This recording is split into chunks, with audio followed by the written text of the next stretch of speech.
Welcome back. Merry Christmas, everyone. Welcome back. I did this instead of killing myself. Stand-up comedy podcast in Astoria. It is the week of December 18th, 2023. Happy Monday. What are you doing today? Christmas shopping? You excited for Christmas? I totally am. I like my sweater. It's a cat sweater. I tried today. Look, it's being festive. Merry Christmas. Speaking of Christmas, we have a Jewish guest today. That just happened. No, I didn't mean that in any type of way. But Claire is Jewish. Our guest today, Claire Lichtenstein. Stein. Yes. Christmas is still fun, regardless of your religion. I didn't mean anything, but yeah. Claire Lichtenstein. She's our guest today. This was a very good episode. I totally. One of those ones where you start listening to it for the notes and you just want to keep listening to it because Claire is so interesting and great conversationalist. It was so fun. We had a great time and the 2 hours flew by. Claire is a small Jewish girl with a self-proclaimed zest for life when she isn't feeling depressed. She's a comedian, producer, and NYU business school student, and she dreams of being the next Harvey Weinstein, except good. She's Manhattan-based, born and raised, so she's a real sophisticated woman. As I said, she's getting her MBA at NYU, and she wants to make it in the entertainment business, and both comedy and the business side of entertainment. She wants to own the next A24 and has a lot of great goals in terms of like what she'd like to do, not just on the creative side, but on the business side. She's the founder of Good Potential Productions, and they are doing this new show, the Bear Hug Variety Show. She produces with other Claire Donaher, and they have a show December 21st, 7 p.m. at the Caveat Theater. So check that out in the links below. In terms of this interview, it was great to get to know Claire. We went in deep on a lot of fun topics. I love therapy. Claire is big into therapy, so we dug into it. We talked about our parents. I like the dynamic Claire has with her folks. She's got her dad, who's also at University of Michigan grad, go Blue. He's more the business-minded parent and encourages her to be a strong, businesswoman. And then her mom is the creative one and a poet and novelist. And that's probably where Claire gets it from. But she kind of has the yin and the yang of creativity and business, and she's killing it. So we talk about getting in the new year, January, New Year's resolutions. Claire's doing a 75 laughs, like 75 hard, but for comedy and abs. So she talks about that, polishing a perfect 10 and getting abs in the process. Group therapy. This was interesting. I like group therapy. I didn't know a lot about group therapy, but Claire describes that. She actually just came from a session, and she has homework, and we go through some exercises. She puts me through some thought experiments, how to break down anxious thoughts into core beliefs. And I was kind of self-indulgent. She helped me solve some of my shit while we had our conversation. So, gave us tips on how to diffuse a panic attack. Did you know you can diffuse a panic attack with water? Yeah, it's not. Yeah, you put your face in a bowl or bucket of ice water for 30 seconds, and that will diffuse almost any panic attack. Great tip. I'm gonna use it. We talk about boundary setting, parental relationships, romantic relationships, our childhoods, tons of stuff. And I really enjoyed it. Like I said, I was listening to it this morning, and it flowed, and I was super interested in all the insight Claire had. So good stuff. Please follow Claire, check her out, support her show and comedy, and keep an eye on her. She's doing big things. All right. In terms of local shows this week, we do have a show tonight. Alexis and I are on a show. Dean David, Alexis, a few other comics. Gosh, I'm blanking on their names. But it's tonight at the Comedy Shop at 10 p.m. It's going to be super fun. It's a Christmas show. Come on out. And if you're in Greenville, South Carolina, support the Greenville SC shows. Follow them on Instagram. They have all the details there. All right. That's it for the intro. By the way, no episode next week. I'm going to be on vacation in Michigan, hanging out with the fam. So we'll be back the week after Christmas with new episodes. So, yeah, take some time off. But we will be back with more stuff. And, yeah, that's it for the intro. Hope you guys have a very Merry Christmas and a great week. And I hope you enjoy my interview with Claire. Here it is. All right. Welcome back. Oh, we're starting. Yeah, we're starting, Claire. Yeah, we can. Yeah, recording. We're good. Hi, everyone. Hi. This is Claire Lichtenstein. Stein. Yeah, that's right. We're so close. We are. We know each other well. We're good friends. Thanks for coming. Yeah, to of course. Anytime. It's lovely here. Yeah. I feel very cozy and at home. This is a beautiful. For those of you who don't know, this is a full recording space. Oh, dude, it's legit. It's legit. It's actually. Oh. I said this last time. This all came in like an Amazon kit. Really? You know they have those? Yeah. Because How you like much? podcasting. You've done podcasts. I love podcasts. Yeah. I don't have my own, but I'm thinking about it. You should. Yeah. Yeah. But I don't have a space like this in my house. We lucked out because our third roommate bailed. But yeah, it came in an Amazon kit. I think it was like $200 or something. It's not bad. No, and it came with these lights and it just lives here. and a green screen. Yeah. Good for sex tapes too. I suppose. Yeah. I used to in my old place. It was just in my living room. So really, if people came that didn't know about the comedy, they would have I have some explaining to do, I guess. Where'd you live before? Greenville, South Carolina. Oh, okay, cool. Yes. And I met you here, obviously, and Yes. you seem like a New Yorker to me. Really? Yeah, for sure. Sophisticated, Wow. chill, NYU student. Where are you from originally? I'm actually from New York City originally. Knew it. See? Yeah, exactly. Yeah. So you know what you're talking about. So did you grow up in the city? Yeah, I grew up in Manhattan, on the Upper West Side. What was your school? One of the PSs? So I went to a private school because I'm insufferable, and so you're bougie. I'm bougie New Yorker. No, so I was districted into a school that had no arts or sports program, and my parents freaked out. So they begged my grandparents for money, and so I went to a Jewish private school. Oh, nice. Mm-hmm. Okay. Yeah. So they leveled you up. Yeah. That's good. So your parents knew right away, no art, this is a bad situation. Exactly. We got to get you in My an mom art was school. so freaked out by that. Yeah. Because she didn't grow up in the city. She was like, I can't believe a school wouldn't have those things. Yeah. And in New York, it's the first thing that gets cut. Where'd your mom grow up? She grew up in Massachusetts. Okay. 50 minutes out of Boston. Okay. Yeah. Gotcha. Wow. So your parents creatives? Is that why they knew? Like, hey, we got to get Claire hooked up with... So my dad couldn't give less of a fuck. Love you, Dad. Yeah. He doesn't really like that I do comedy stuff. I would What? say, it's funny. He wants me to be like a business person. He likes... I see. Out of the two sides of me, there's one that he values definitely more highly. But my mom is such a creative. She did poetry at one of my shows we did a few months ago. Good for her. And she just finished a novel. Okay. So she's looking for an agent. Holy shit. If anyone. Yeah. I don't know if we got any agents We listening. have agents watching. We got a strong listener base, Yeah. Claire. Yeah. We got about 60 strong. And That's and pretty good. Yeah, I don't know. 60, Yeah. 100 people, depending on. Yeah, that's great. Yeah.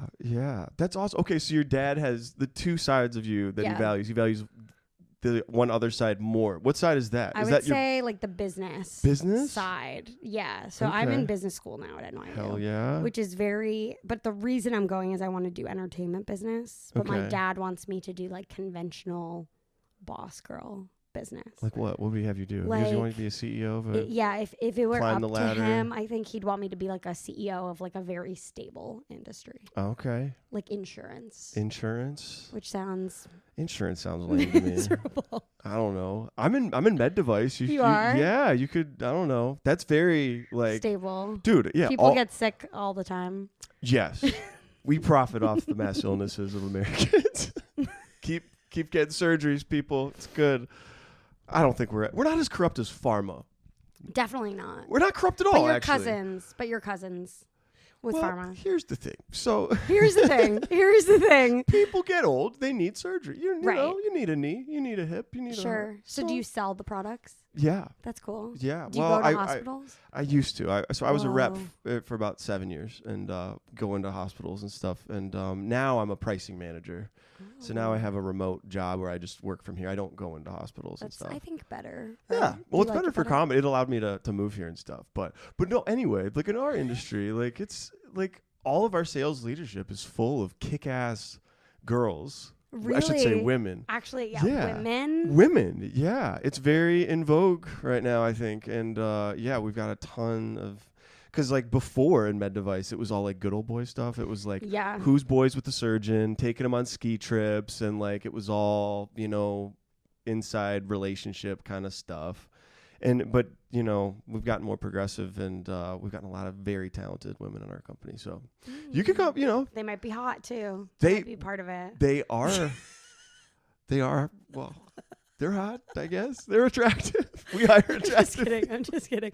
But there was we hire hot people. There was a new Netflix show or movie that came out starring Emily Blunt that was about pharma sales. Yeah. Did you watch it? I've heard it. It's very new, right? Yeah, very new, like last month. Okay. It was really, really well done. But basically the idea was like they hired non-traditional background people who were just like really hot and really convincing, and they made a killing. Okay. But there's also an underlying, it's kind of like an Oxy related product. I see. So it was definitely different than what you were talking about, but I highly recommend watching on Netflix. So wait, the companies hired attractive people? That was what it was like uncovering? Was that holy shit, they're just hiring hot people? So it didn't like, that to wasn't pitch pills? Kind of. That wasn't like an uncovering really theory. It was more like they were building something from the ground up. Instead of hiring like PhDs like they had been before, they hired like a literal stripper, who's Emily Blunt's character, who then shifted the whole company into hiring people just like her, who were like hot and like desperate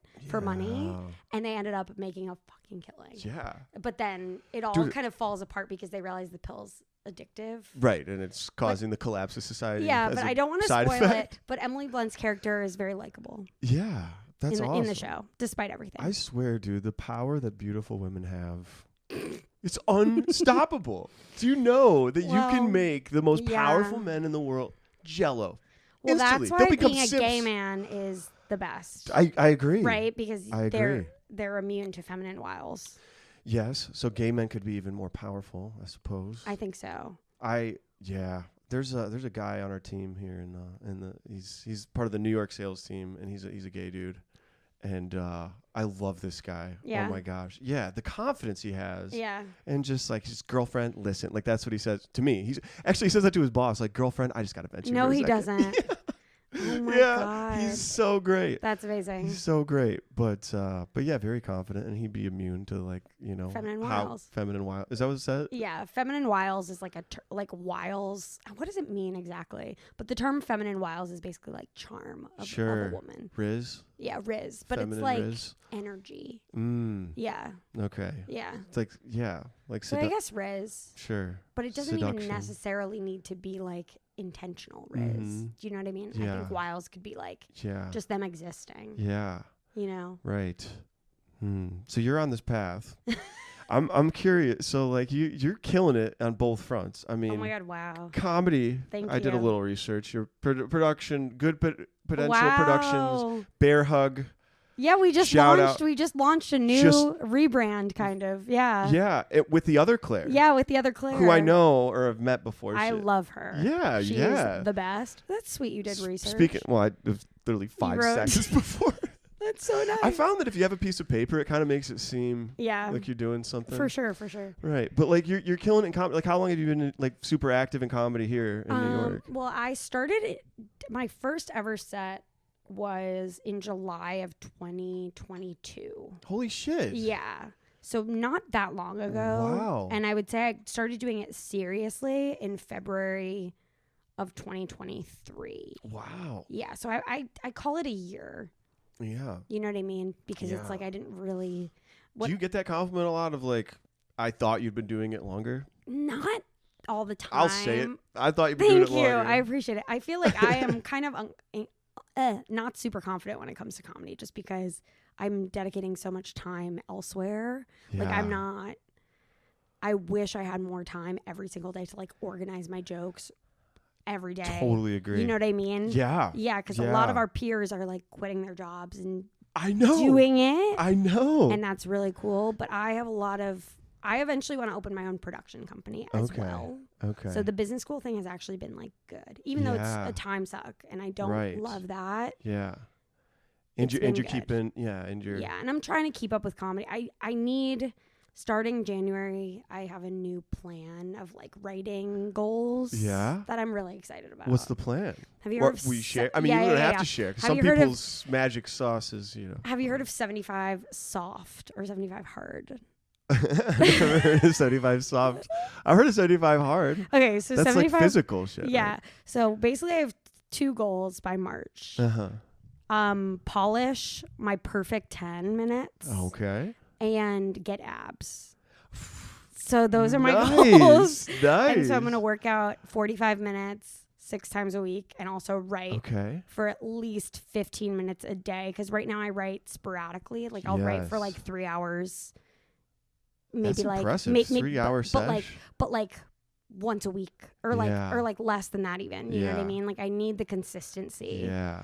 And I think what I'm going to do is if I'm not feeling inspired one day, I'll transcribe a special or something and count that as writing. Interesting. You know what I mean? Have you transcribed a special before? I've not done a full special, but they say it's a good technique to like understand. I know. Cadence. I heard that too, and I tried. Yeah. Pretty recently, a couple weeks ago. Yeah. I started one of Louis C.K.'s special, and I started to write it, and then I was like, they say do pen and paper.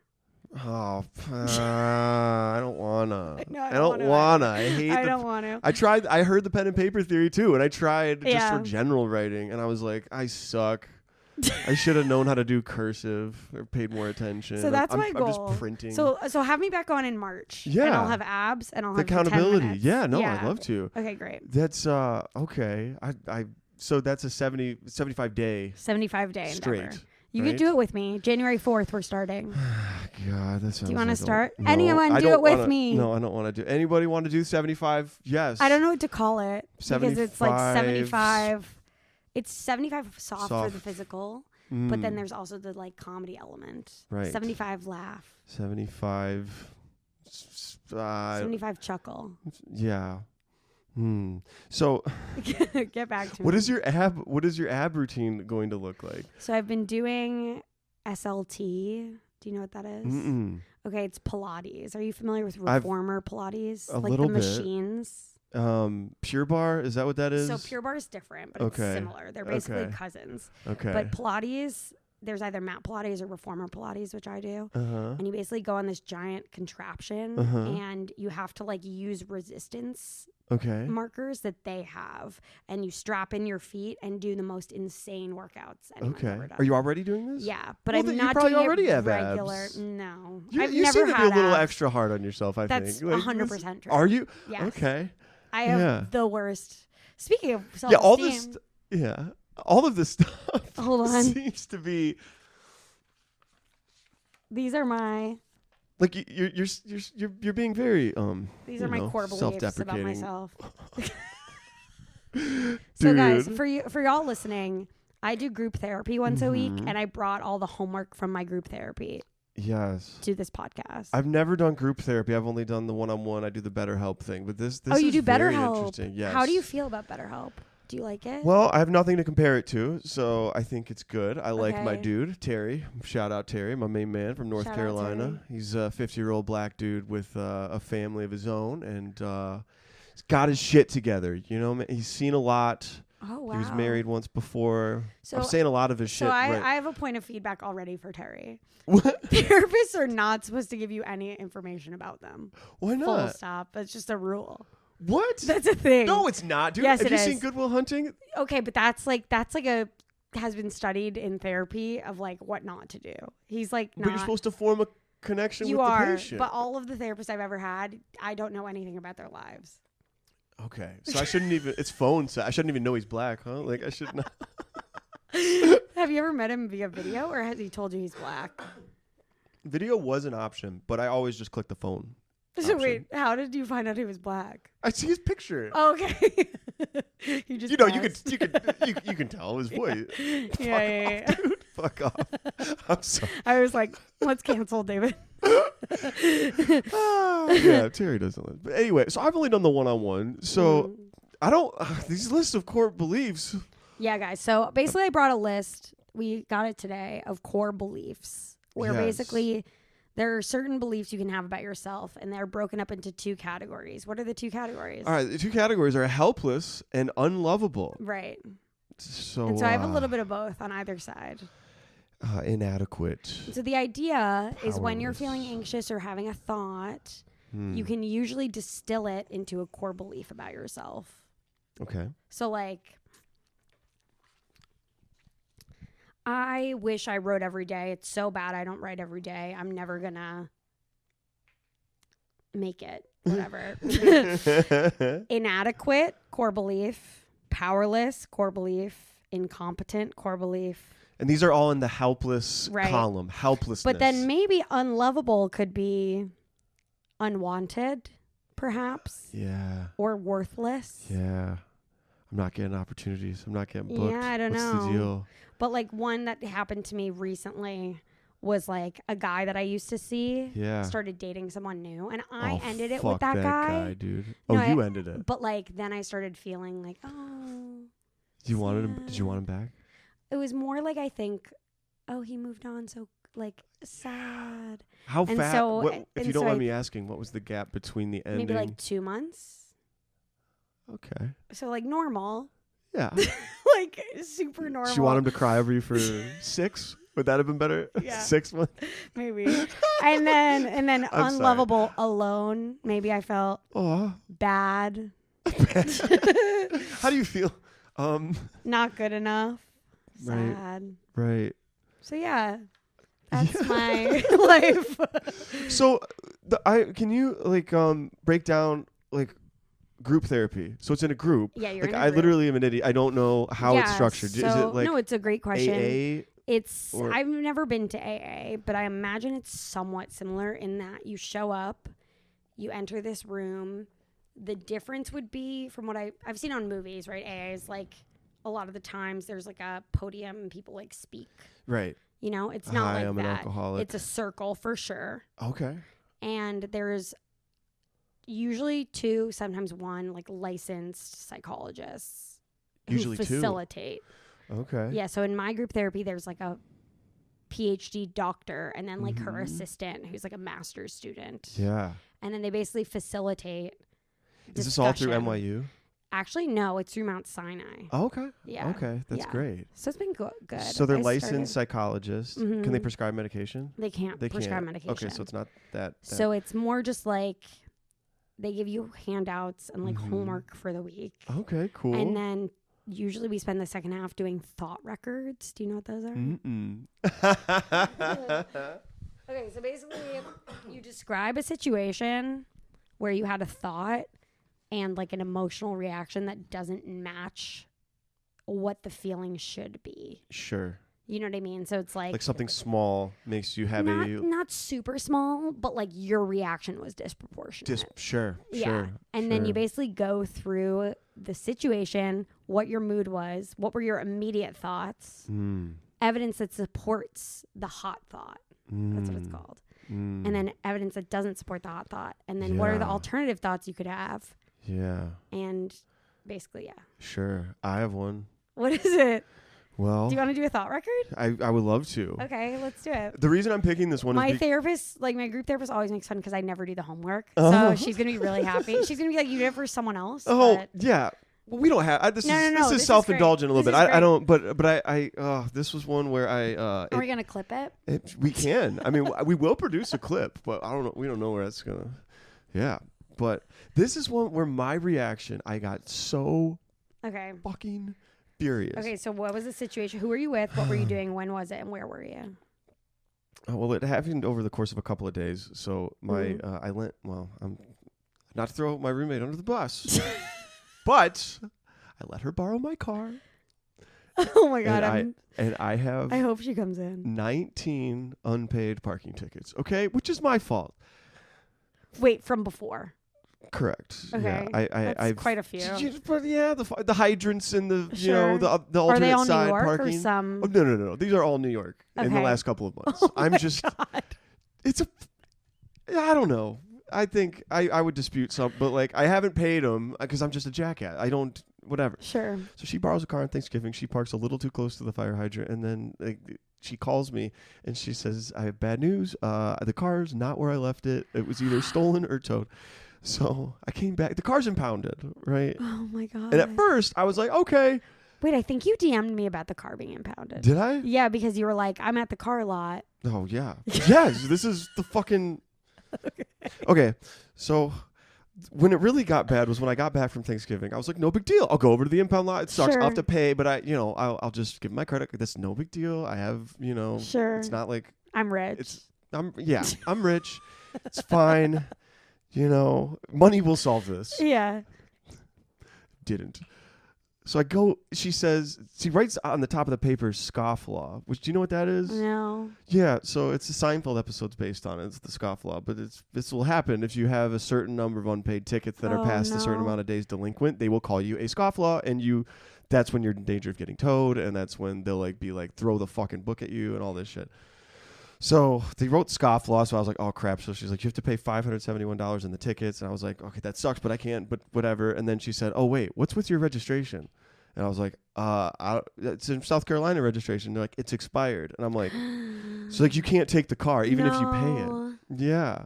So I was then like, what are you supposed to do? I don't know. I didn't know. And this was the moment when my body went into this response where I was like, it was the first day. This was Monday after Thanksgiving, so it's the first day that was real cold here. It's a horrible day. It was very cold. I went to the place in shorts and flip flops, and they're like, well, I was like, should I register my car in New York? What do I need to do that? And they're like, you need the title. So I was like, I don't know if I have it. I think it's in the car. So the police is escorting me to get the title out of the car. I'm freezing my balls off. Then I got to walk to the fucking DMV. And the DMV is the communist Soviet Union. It's it's terrible. They won't even let people in. There's this woman in full COVID PPE outside, and there's people that are cold trying to get in. They're like, can we get in? And she's like, no, you got to wait outside. You got to have an appointment. And I was like, I don't have an appointment. So I Ubered back here, and I was just sitting in my apartment, and I was just like, I don't know. I'm very type A, and if there's a situation that I can't control, it affects everything else. I felt so helpless. I'm very similar. Yeah. So your mood? Helpless. And I shut down. I literally couldn't do stand-up. You were that catatonic. Night. Yes. All I wanted to do was curl up in my bed and nap. And I put my little blindfold on, shut the shades, cover myself. And you had planned to do stand-up, but you couldn't do it. No. Oh. I didn't do stand-up. And then the next day I did stand-up, and it made everything. And you killed. I mean, I don't know if I killed. I think people thought the parking thing was funny, but I don't know. But it went fine. It went good because I was so fucking fed up. So what were your automatic thoughts? What was going through your mind just before you started to feel this way, catatonic? Well, I was like, this is a shitty situation, but I will be able to fix it. And then when I realized I couldn't fix it, but then it's like the catastrophizing thing happens. Yeah, because it's like, does this resonate with you? Because now we're getting dark. What does this mean about me, my life, and my future? Right. Did you have those thoughts? Yeah. Okay. You have the thought of, why did I even fucking come to New York? I had a good situation in South Carolina. These laws are stupid. Why do I even look at I understand. Yeah, this is a great example for a thought record. Yeah. I'm actually glad we're talking about this. I pride myself on getting over shit like this. I pride myself on being way more chill than I used to be. Mm-hmm. It used to be I'd fly off the handle over fucking nothing. And now very little affects me because I'm like, whatever, it'll be fine. But this, it's like my car. And my car. And it's like I feel like I don't have a car. It's your baby. My friend has sobbed so many times in her car. She's so attached to the car. She named the car. And it's not a nice car. It's a piece of shit. It's a piece of shit. It's for her too. It's just the attachment. Mm-hmm. Yeah. And in sales, you drive a lot. I would drive hours in this thing. So it's it was a safe place. Oh. It was a little sanctuary. I'm sorry. Yeah, no, this is sweet. Okay, wait, hold on. This is very nice. I'm talking a lot for this. No, I like interviews. it. What were you afraid might happen? If anything. I don't know. What does this mean about me? I think you probably globalized this to mean something about yourself. How could I have gotten this to happen? I don't know. I think what does this mean about me is the question. Well, I have a feeling that's where your mind went. I think it was well, then it gets to the negative. You're a piece of shit. Why did you have 19 unpaid parking tickets? The part of it was it's your fault, right? Right. It's my fault. So what kind of maturity level do you have? I'm old. It. I just turned 35. I'm not a young person. I get it. Like, okay, so now the exercise would be, what are the alternative balanced thoughts that you could have had? This could have happened to anyone. I just moved to New York. It's been stressful. Yeah. This hasn't been my priority. Right. I've been killing it, trying to make it, doing my thing. Why would I pay these dumb parking tickets? Yeah. So that's basically the exercise that we do. I see. So it's like supposed to be like self-compassionate, but also like evidence-based. Yeah. That was helpful. And thank you for letting me vent a little bit. Oh my God, of course. Yeah. It's I want to start a podcast that's like therapy-ish. Yeah. No, this would be great. Yeah. And like you already have a framework for it. Like something like that. Yeah. And like where DBT, you could easily... are you familiar? There's like 12 modules. So we could do one per say month. That again, DBT? It's called dialectical behavioral therapy. It's the only therapy modules that have been clinically proven to like have people do it for a year, and then like 20 years later they still show the impact of it. Wow. So they stuck with whatever they took out of it. Yeah. Okay. So I kind of want to do like a comedy / module. Could you walk me through what the methodology is of this? Yeah. So there's 4 modules. I'm like very into therapy. I'm super mentally unwell. But no, I love it. Me too. I'm trying to remember the names of the modules because I don't have the book with me, but there's like mindfulness, there's emotional regulation, there's, I want to say goal setting, and then one more. What is mindfulness? If you had to define mindfulness, is that being present? Kind of being present. So like meditation type things. Sure. But I think the most interesting one is emotion regulation because it's all physiological based. Okay. So like here's an example. Sure. For people in the back.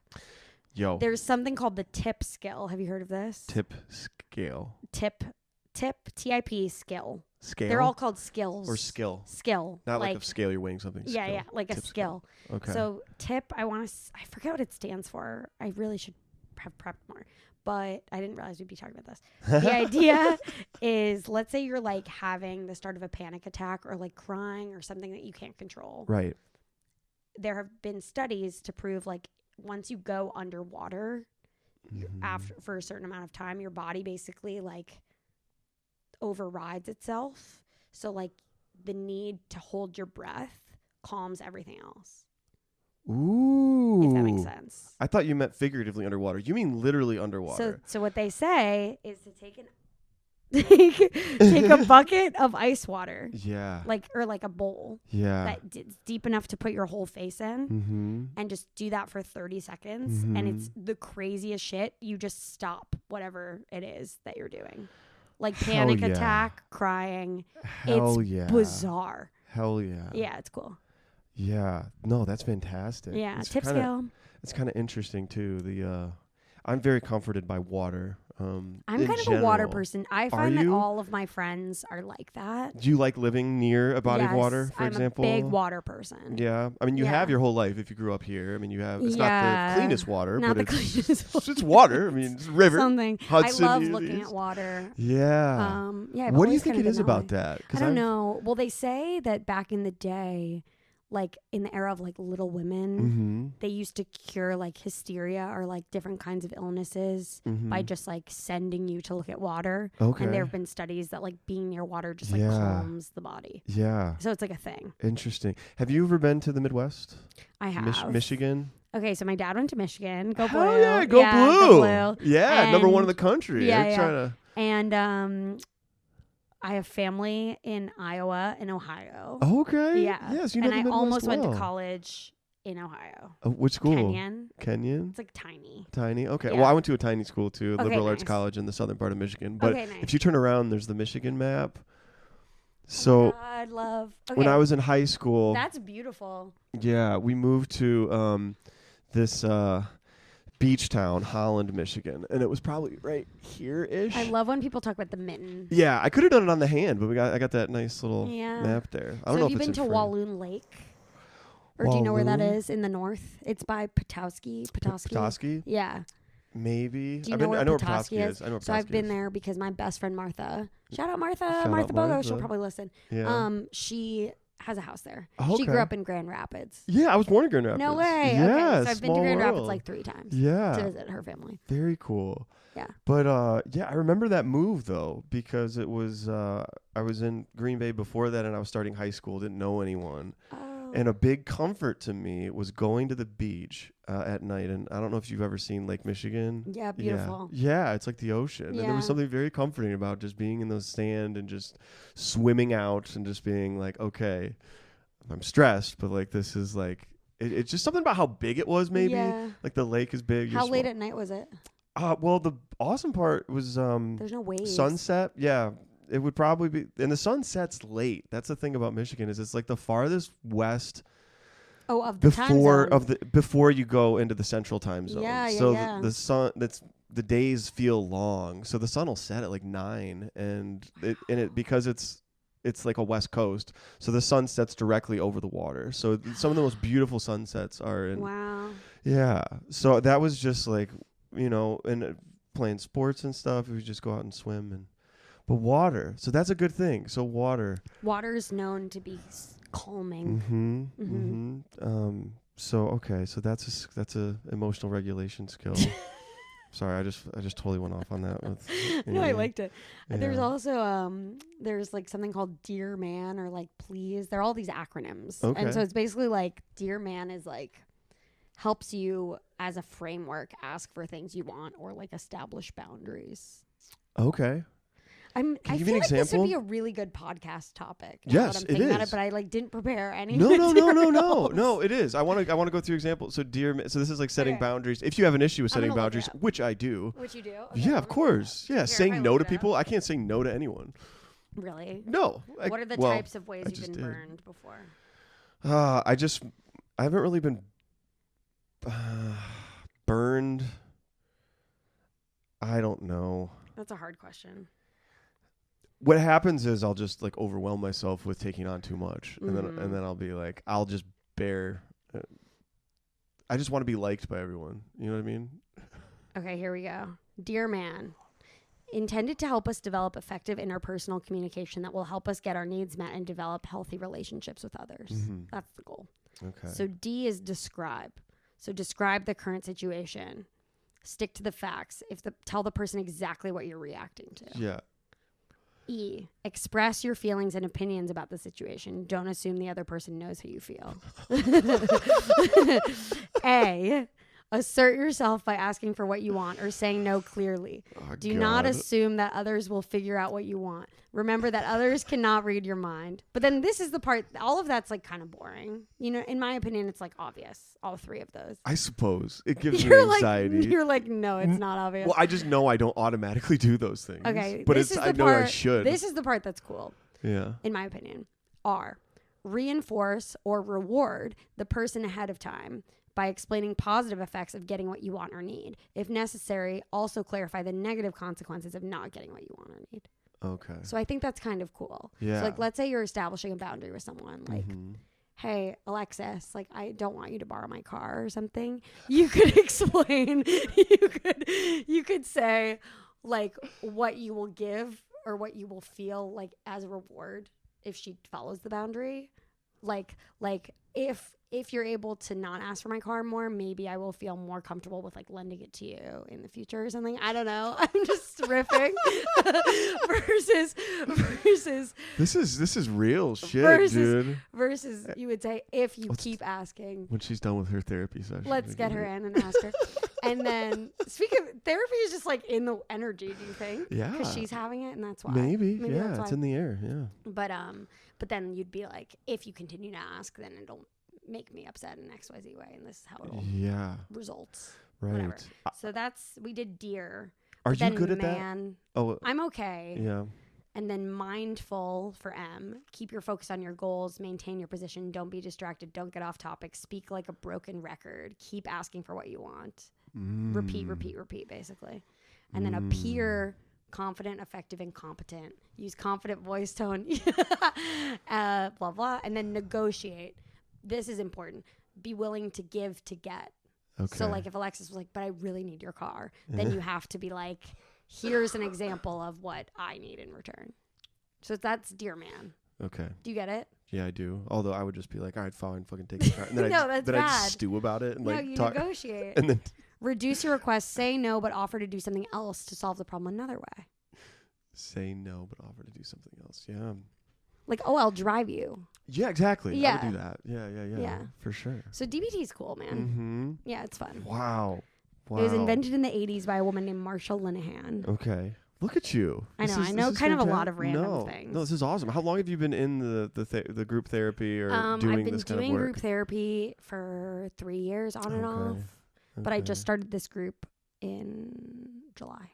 Now, when you started, would you describe yourself as did you feel like you were a total mess in these areas, or did you just were you like, I just want to work on myself? Like, yeah.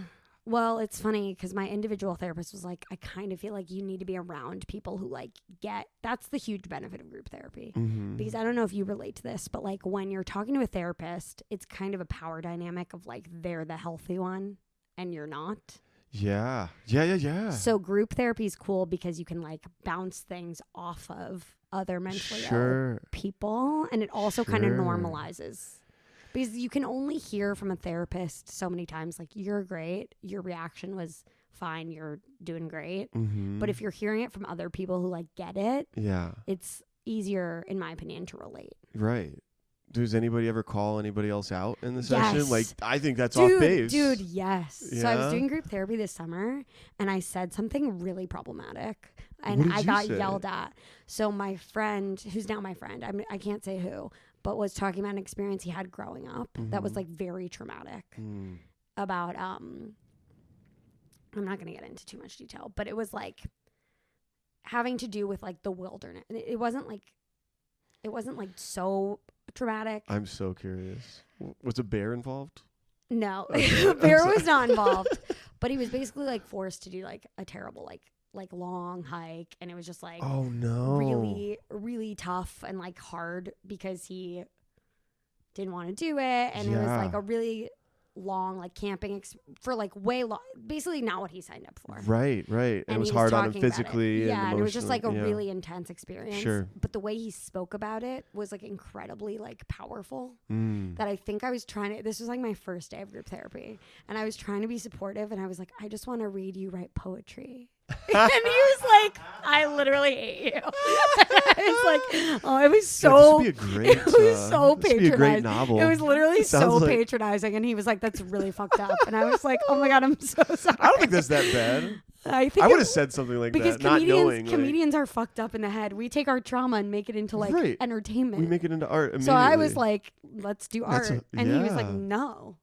Yeah. So that was kind of a barrier. Yeah. Yeah, but you get called out a lot. But that's traumatic to be forced to do something hard that you don't want to do.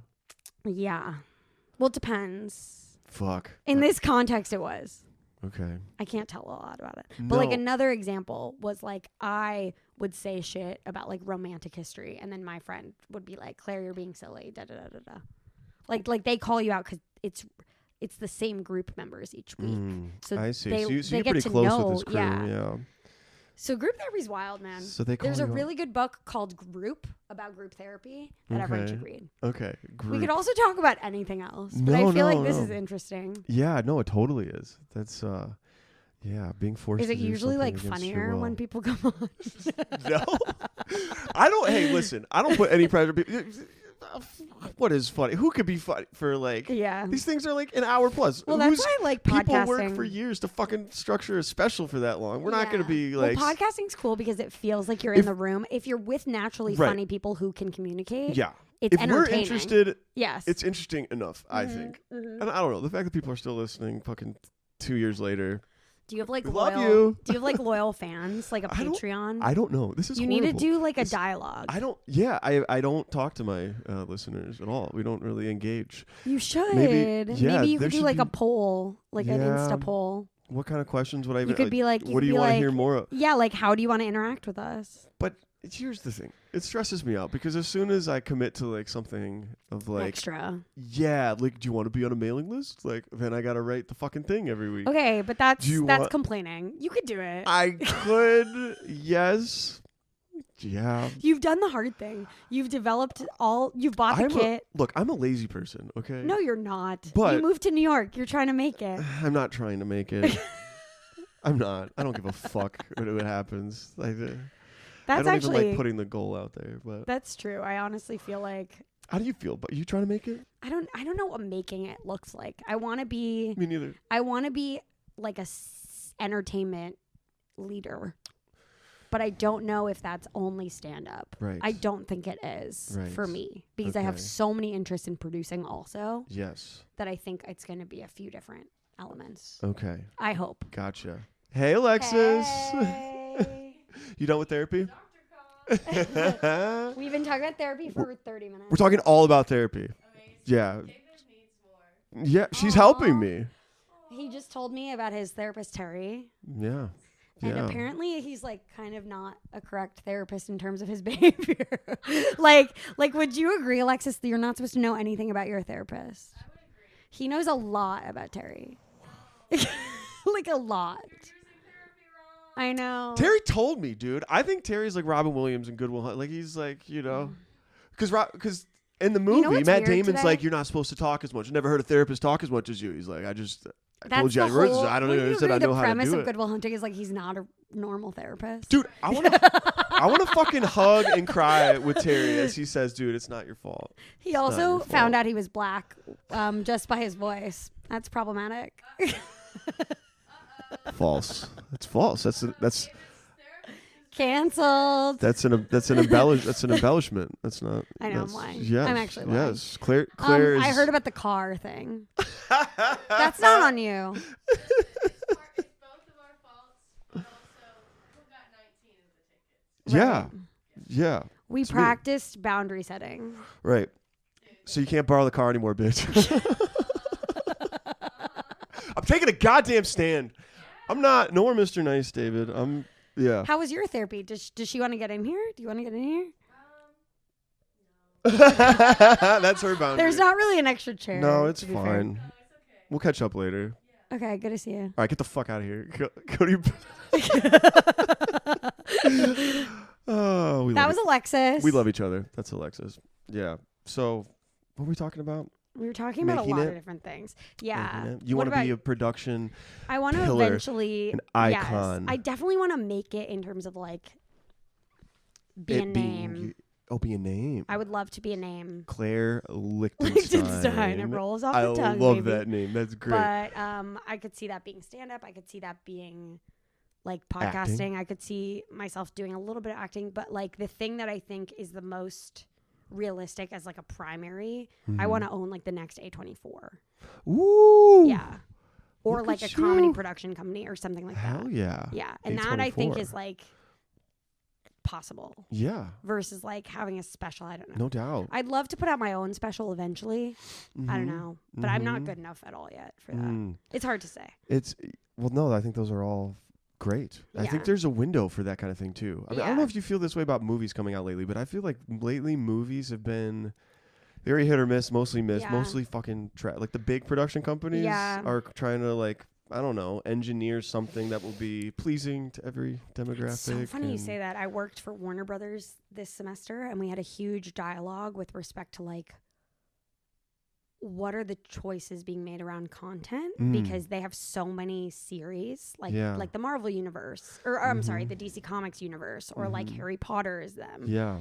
Like when is it an appropriate decision to reboot a franchise Yeah. because you know it'll get eyes on it Yeah. versus come up with something new? Sure. And I think the dialogue was around like it's problematic, but a lot of the times these big production companies think that rebooting a franchise will give them the big bucks. Yeah. But then they end up making a shit product. Yeah. So like But then I agree. idiots still go and see the movie. Yes. So then they Yes. still are But even- validated in that choice. Yes. So I do see what you're saying. Yeah. We talked a lot about like film festivals and whether that Mhm. has a place in the industry moving forward. Yeah. But- Because all these big production companies now are making their own arms versus before film festivals used to be the way content yeah. was bought and sold. Yeah. And I don't know. I think if like somebody started one like you're trying to do of like, there just seems to be the movies that I like or a lot of times are where the creative decisions are kind of in the hands of like one or two people. And it's like their vision and it's like what they wanted to fucking make. Yeah. And that's the kind of stuff I like. Like Quentin Tarantino Same. movie He does everything. You know what I mean? Or like, well, Greta Gerwig's Barbie, I felt they did a good job. I didn't see that. You have to watch because it's girly. No, but you have to watch. A lot of my best guy friends watched it and they loved it. Yeah, I didn't want to. Yeah, it's good. It's funny. Fantastic. It's hilarious. Okay. Yeah. And it made some interesting. It made some interesting points, but also it wasn't like heavy-handed, which I like. Yeah. I don't like when they're pushing something down your throat. Sure, it was. There was some one levity thing to I'll it. say is the franchise move that was actually well done was the new Hunger Games movie. Ooh. Yeah. Did you ever watch those? Well, my mom and little sister went to Hunger Games. My dad and brothers went to Napoleon over Thanksgiving. Yep. But I think they very much enjoyed it. Yeah, it was great. I liked Katniss in the originals with Jennifer. What's her name? Jennifer Lawrence. You probably thought she was hot. I did. Although, actually, you know what? She was a little intense for me. Really? She's a you lot like of woman. more of a quiet girl? Yeah, I like submissive. He's a dom. This girl's gonna fucking kill me, dude. I can't handle that. I need somebody a little bit more dom. I don't even know what that means. You don't know what dom means? I know what dom means, but I feel uncomfortable saying I am a dom. I don't know. Are you a dom? What are you? I didn't mean to out anyone, but in the context of BD, it's actually so funny. We were just on a girls' trip, me and my best friends in Antigua. That's where I got sunburnt, and we did have a long dialogue about like dom versus sub, and we all kind of realized like we don't actually know the true definition of it. Yeah. But we kind of landed on like people trend one way or another. Sure. And what's interesting is I thought that being on top was inherently like a dom thing. Do you know what I mean? Sure. Yeah. But they made the point that like sometimes if like let's say a guy's under you and you're on top. Yes. But they're telling you what to do, you're technically sub. Yeah, right. And I didn't think about it like that. So that was kind of interesting. Yeah. Because, I mean, in the context of or like a lap dance. Yeah. Who's really in charge? Right. And so it's a little bit, it's take not my as, money. it's not as clear as like position. There's like a lot of vibe indicators. Yeah. But like in traditional BDSM, what they say is like whoever's being tied up is like. Is the sub. The sub. Obvious. Yeah. Right. Pretty cut I can't really imagine like a tied up sub being like, oh yeah, tie me up, bitch. Like I don't really get how that would work. Which way do you trend? Which way do I trend? Yeah.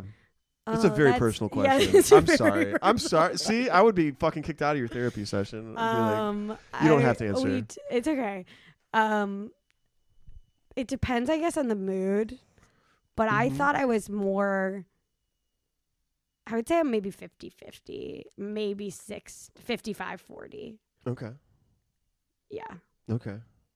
Maybe like 55-40, like sub-ish. Sub to. But I haven't done like that much craziness. I just mean like in terms of like, that's what I meant, like positions and stuff. Sure. Yeah. Since, I mean, I can, since I asked you I can't believe we're on live. I'm sorry. I could give you a little, This can't be the clip. Oh God, if you're still listening, this is fucking, I don't know. I was like fucking, well. The thing is, like, I try to be a chill girl, and then the second it's coming out of your mouth, like live, on the thing, you're like, yeah, should I say this? Yeah. Well, I was a little fragile boy, okay? Fragile boy. Little fragile kid. And I was going to ask you this too in a second, like what kind was I a fragile kid? What kind of kid you were like? But before you, yeah, like, and also super religious and pretty sexually repressed, right? Catholic. So like Catholic, Christian, evangelical, right? Oh, yeah. So like identifying if I'm dom or sub is like, what the fuck does that even mean? Yeah, I don't even know. Are you afraid of your own asshole? No. Like sexually? Oh, yeah, probably. Yeah, I don't want people shoving anything. Yeah. Yeah. That's a pretty good indicator of sexual repression. Late bloomer, you know. I was going to wait till marriage, dude. And I waited till 25. I've said that on the podcast before. I don't care. But nice. Yeah. And when was it sick?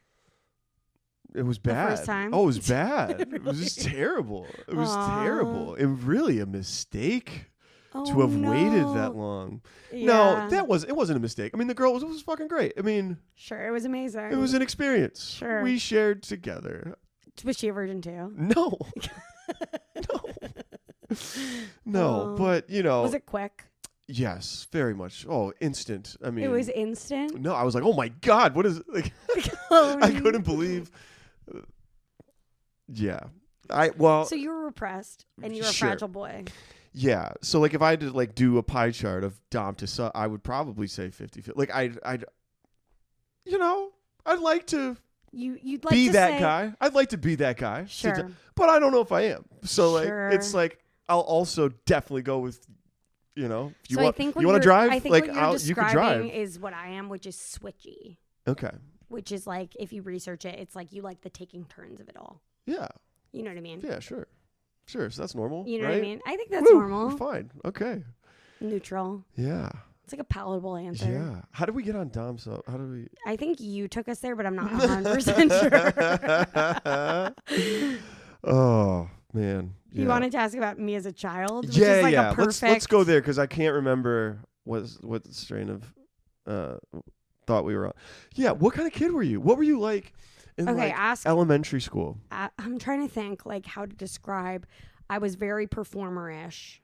I never did sports. I was not a sports Not an athlete. kid. Okay. I was an actor forever. Yeah. Like very loud, would do imaginary.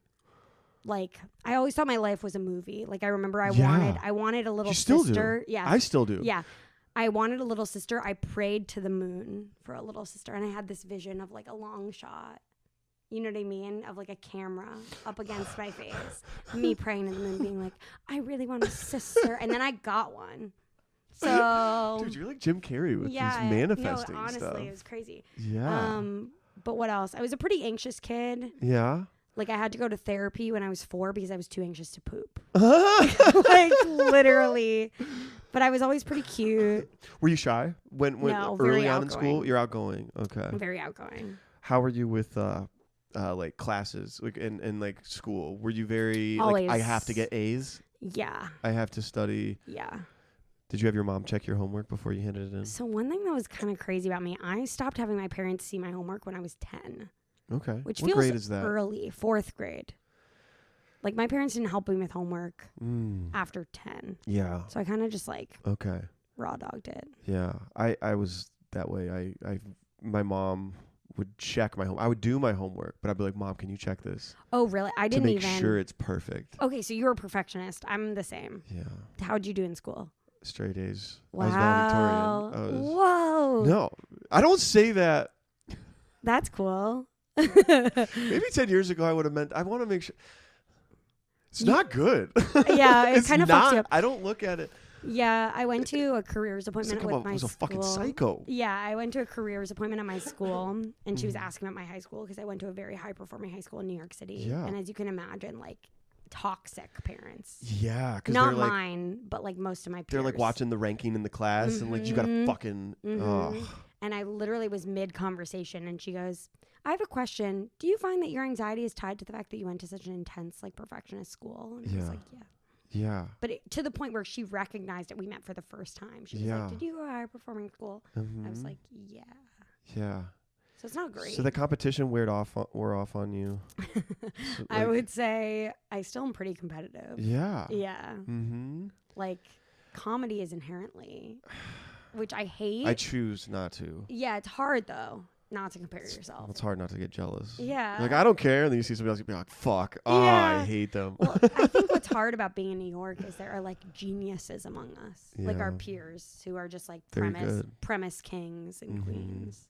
Yeah. That's the thing. Yeah, I suppose. Like, the way they see the world is, like, fascinating. Yeah. Yeah. Yeah. And that's part of what makes it great to be here. But, okay, so, yeah. It's interesting, though, that you can develop that anxiousness. Because your parents weren't putting the pressure on you, right? In a way, they were. My dad, I think, is more than my mom. Okay. My dad grew up in New York as well and had really intense pressure cookery parents. Okay. Too. So would he do things without realizing that you think kind of translated to how you internalized things? I think so. How so? Can you give me an example? Like even now, I'll be like, he'd be like, how's your day? I'm like, oh, good. I got an A- on my midterm. I got an A on this other midterm. I did a job call, an interview, and then I went to a comedy open mic, and then I got dinner with a friend, and he's like, you're doing you should be focusing on school. Like that kind of thing, you know? Yeah. Or like growing up, what annoyed me was my sister did much worse in school than me, but because of that, the standards were adjusted for her. Sure. So like, I'm sure you relate to that. Yeah. If you're getting straight A's and then you got a B+, your parents are like, what the hell? Yeah. But they wouldn't have done that though. This is Really? I ask because I'm trying to figure out my shit too, and I don't know. It's still I would say my mom never pressured me. My dad definitely did. Okay, I see. Yeah, But it's funny because he got like C's in school. Right. And my brothers down the line. I have 3 little brothers and a little sister, so God. the standards got way chiller. That's always how it is. So you're the oldest. I'm the oldest. Yeah. Yeah, I'm the oldest too. Yeah. Yeah. Yeah. There's something with that too. There's isn't something. there? There's definitely something with that. Mm-hmm. That's the only interesting. thing, the lot of pressure that I experienced was being forced to play football. By your dad? By my mom. Really? Yeah. Why do you think? So I love my mom. She's the sweetest woman in the world. Yeah. But I think she's kind of, an anxious person, and maybe anxious, especially like raising kids and wanting to do it right and wanting to like raise us to be good little Christians. And you're the first try. And I'm the first. And so maybe like the smothering a little bit that made me like so scared of the world and cried a lot. You cried a lot? Oh yeah. Really? Oh yeah, for sure. Oh my gosh, dude. Face would turn red. I was very much. So, but the football thing, you're not a fan of football at all? I name a team. Maybe I know. The Green Bay Packers? Yeah. My favorite team. Yeah. So my fucking best. great friend, Brett, that's his favorite team because his family was not into football. So Brett he Favre. picked. Good name. Yeah, he picked a team, Yeah. and that's his favorite team. Yeah, they're amazing. There's a lot of love for the Green Bay Packers. We lived in Green Bay, Wisconsin for a while, so that's why. Cool. But so anyway, you form this romantic idea of what football's like, right? And it's like you see the guys on TV. Yeah.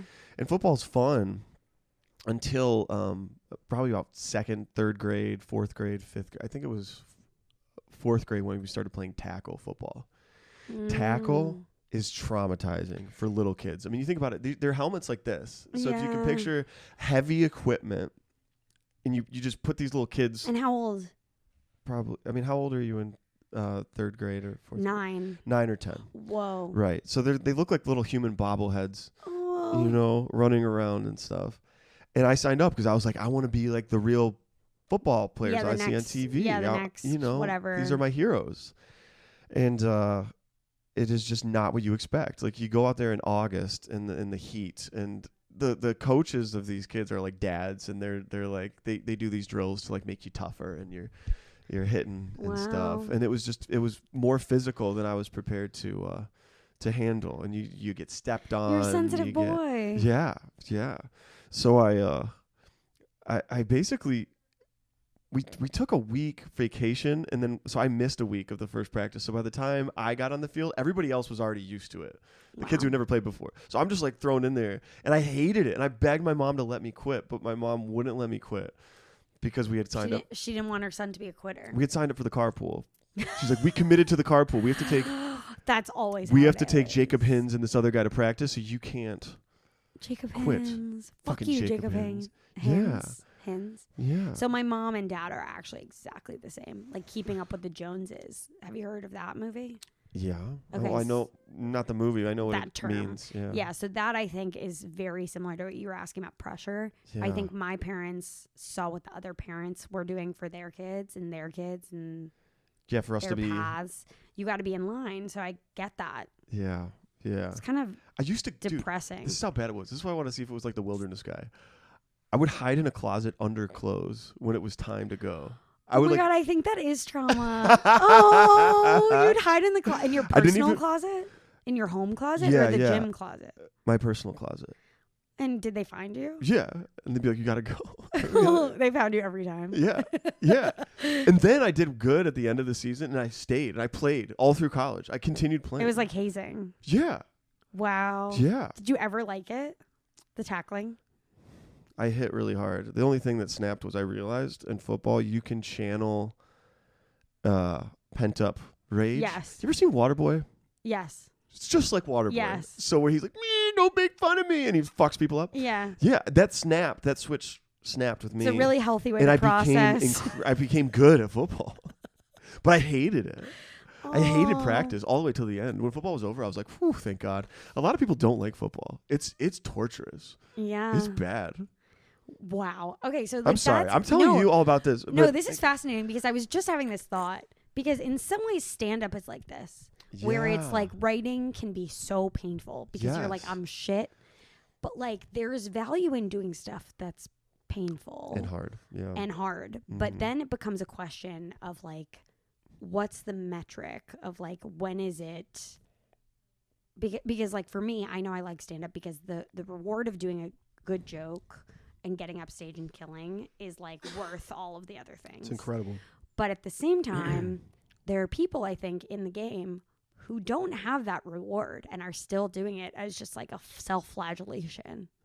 Do you know what I mean? Self-flagellation, like the whipping, like torturing themselves. Yeah. And I think there's a certain who like that person as an example would be someone who never gets laughs. No, it would be like they get laughs, but they don't feel the joy of it. Oh. Do you know what I mean? Like I would argue like some of our peers, it's just they're so in the headspace of like torturing themselves. Like they don't experience joy from it. Yeah. And that is interesting to me. Yeah. When people like, just because it's what's the word that I'm thinking of? It's basically like when you're in something for a while, so you don't want to give it up. Right. What's that called? Oh, I don't know. What I'm talking about? Sunk cost something? Sunk cost fallacy. Is that what it is? Yeah. Yeah. Yeah. But I was thinking about that the other day, which is like, I think football was that for me. Yeah, like how many... You can't quit because you've can't already... quit. Yeah. You put in so much time. Right. Yeah. So where does that come from? Do you feel like you have that in anything? Not with stand-up because it's been so new. Sure. But I would say that's hard.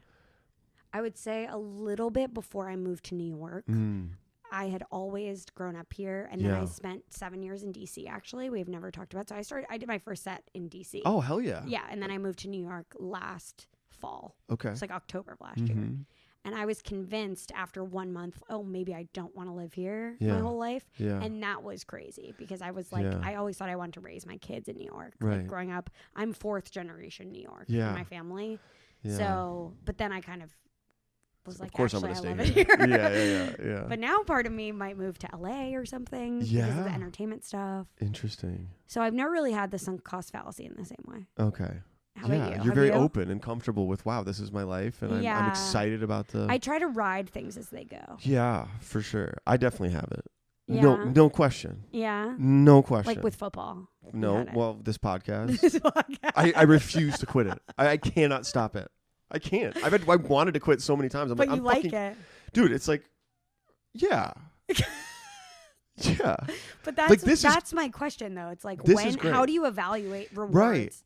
Right. Like, am I doing this, A, for the right reasons? For sure. But B, is this giving me joy anymore? Right. And if it isn't, is it temporary and I need to push through, or is it... Yeah. These are all big life decisions. It is. It's tough because I've seen examples in my life of like, football and the I'm glad, in hindsight, I am glad I didn't quit because it opened up the world to me. 100%. The friends I still have from that and the memories of great wins or like just, But, and stand up too.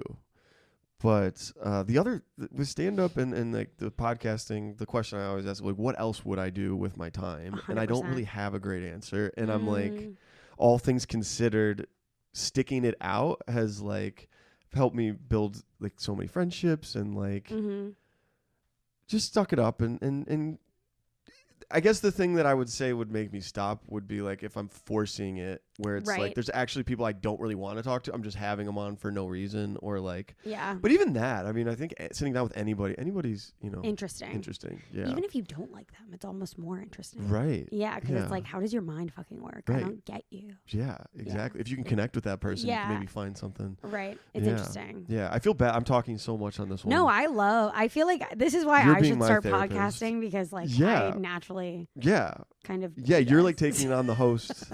Yeah, you're dumb. This is fucking... I'm a dumb. No, this is just me being like for sure. You quit immediately after I leave. Yeah, I'm gonna quit. You inspired me. This is the last episode. Let's fucking turn it off. No, but how has it been doing stand up in New York for you? Like, have you loved it? Ups and downs. I would say right? I think so. we talked for about me, that. What's interesting, I did stand up for the first time because I always wanted to do it as like a checklist item, right? I was like, I want to do this once before I died. Right. So I die. I haven't died yet. I did a bringer show in DC for my first ever show. Holy shit. Yeah, good for you. it was so fun.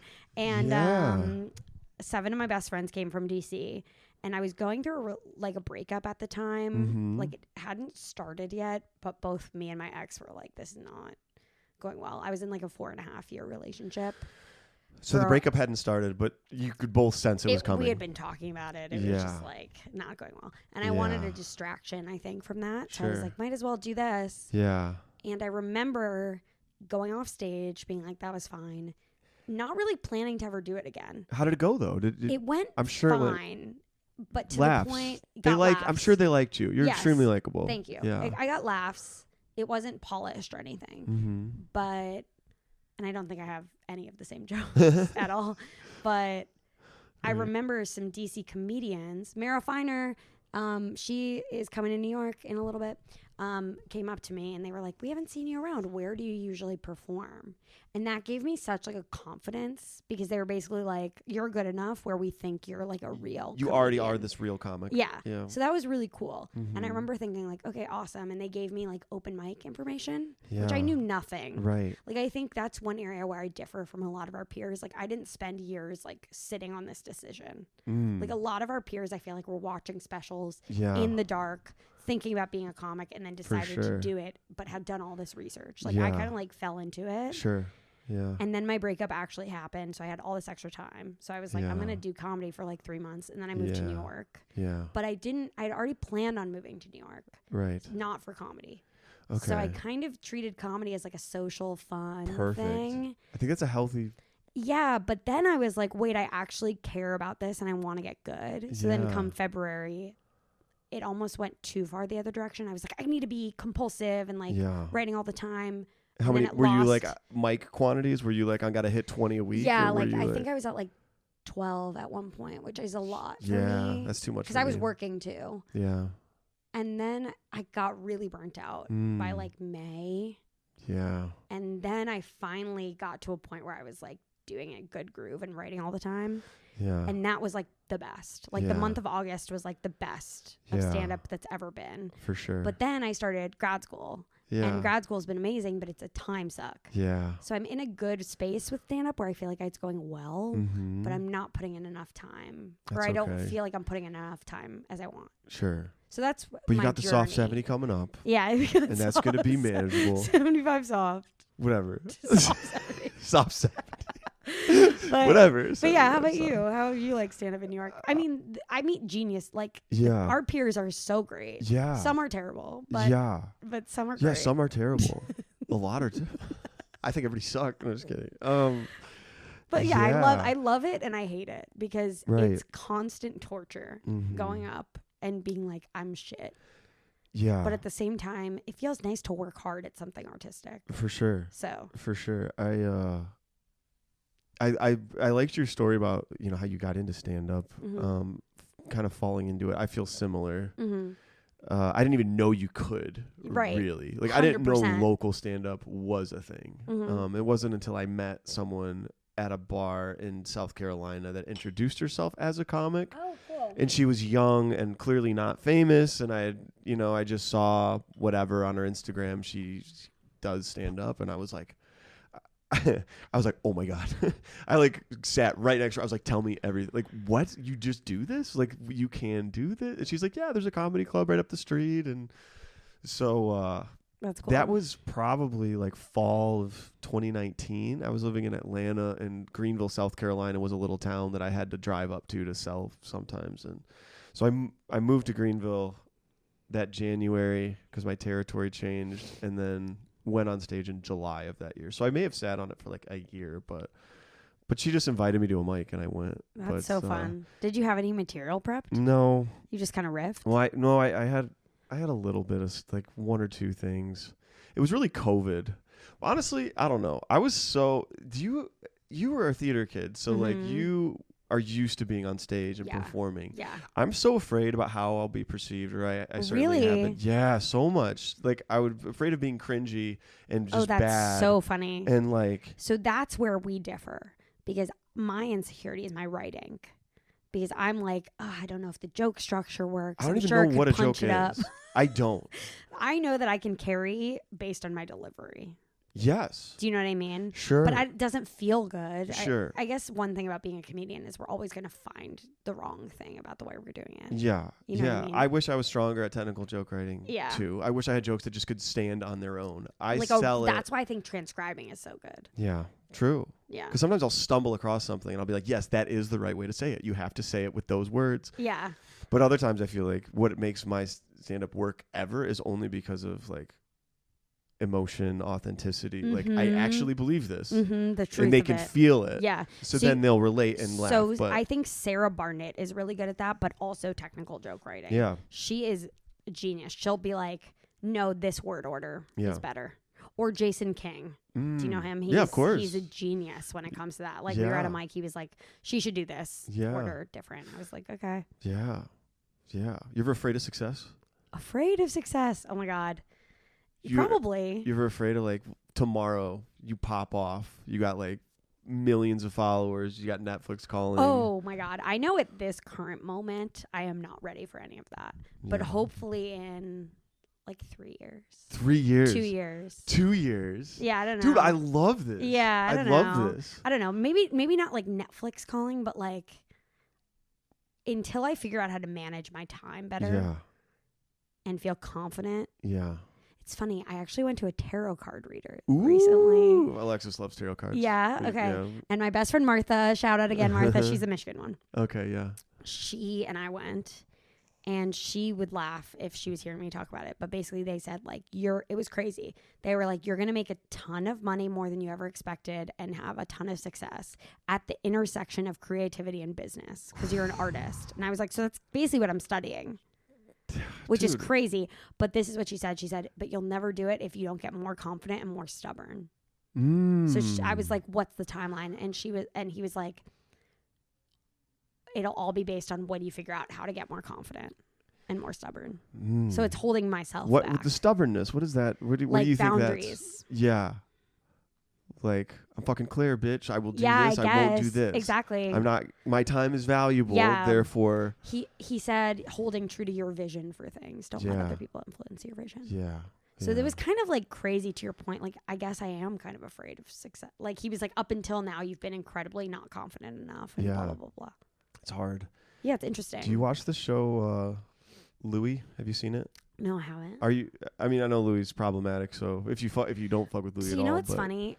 Ben Callahan, comedian. Mm-hmm. You know Ben. Yeah. He is someone who got me on board for Louis. Yeah. Because I always thought Louis Ben, was... by the way, I fucking love Ben. He's so talented.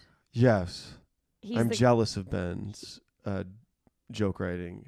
And like the people you mentioned of like people who are genius. Yeah. Yeah. Oh.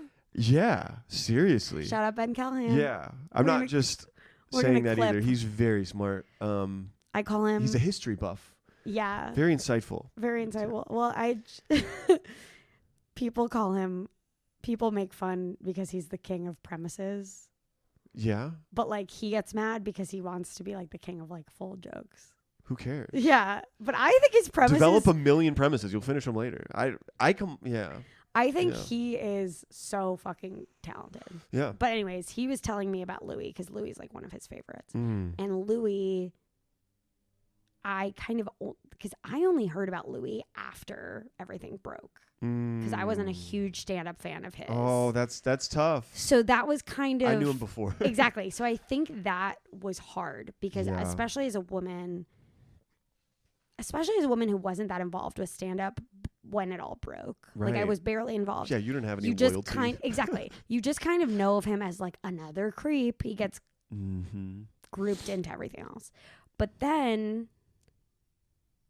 Ben like showed me a lot of his stuff. Yeah. And then also my favorite comedian, Annie Letterman, who I love, opened for him. Okay. And I was like, I would trust anything that she does. So I think that has gotten me. I also have studied more the like allegations, and they're very different than like Harvey Weinstein. Sure. You know what I mean? But they broke around the same time. They broke, so he exactly. Got caught up in the whole...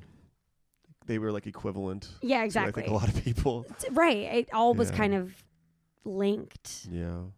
So yeah, Louis great, but he's a genius. I probably wouldn't go on a date with him, but like, I have no problem with Yeah. Him and his comedy. He's got a really his show on FX is one of the favorite things that made me fall in love with Louis even before I started watching his stand-up because it was just so different and artistic. And I don't, the premise of the show, right? It's just him being a comedian in New York. Yeah. Right? So it's similar to Crashing, I've heard. Have you? Yeah. Have you? I've watched Crashing. That? That's like my favorite version of that. Yeah, for sure. But you think Louis good? I think Louis better than Crashing. Really? Oh my gosh, a lot better. Actually, okay. Well, I haven't Like seen Miles Crashing. Okay. I will rewatch Louis episodes. Really? A lot. Okay. Yeah. Because I love Pete Holmes. Yeah, I like Pete Holmes too. So I like funny. Pete Holmes too. He's definitely he's a silly guy. And it's based on his real life. Yeah. Yeah. Yeah. Like even his fiance or his wife. Yeah. Like that, all that drama. Yeah. Actually, don't get me wrong. Crashing is really good. Crashing seems to be more linear, I think, like it's like following a story. Whereas Louis will like jump around. It's like an art movie, like a that's arty cool. movie where like, and it's almost like film noir. old. Yeah. That's cool. Film noir. Yeah. I don't know the New Yorkie stuff.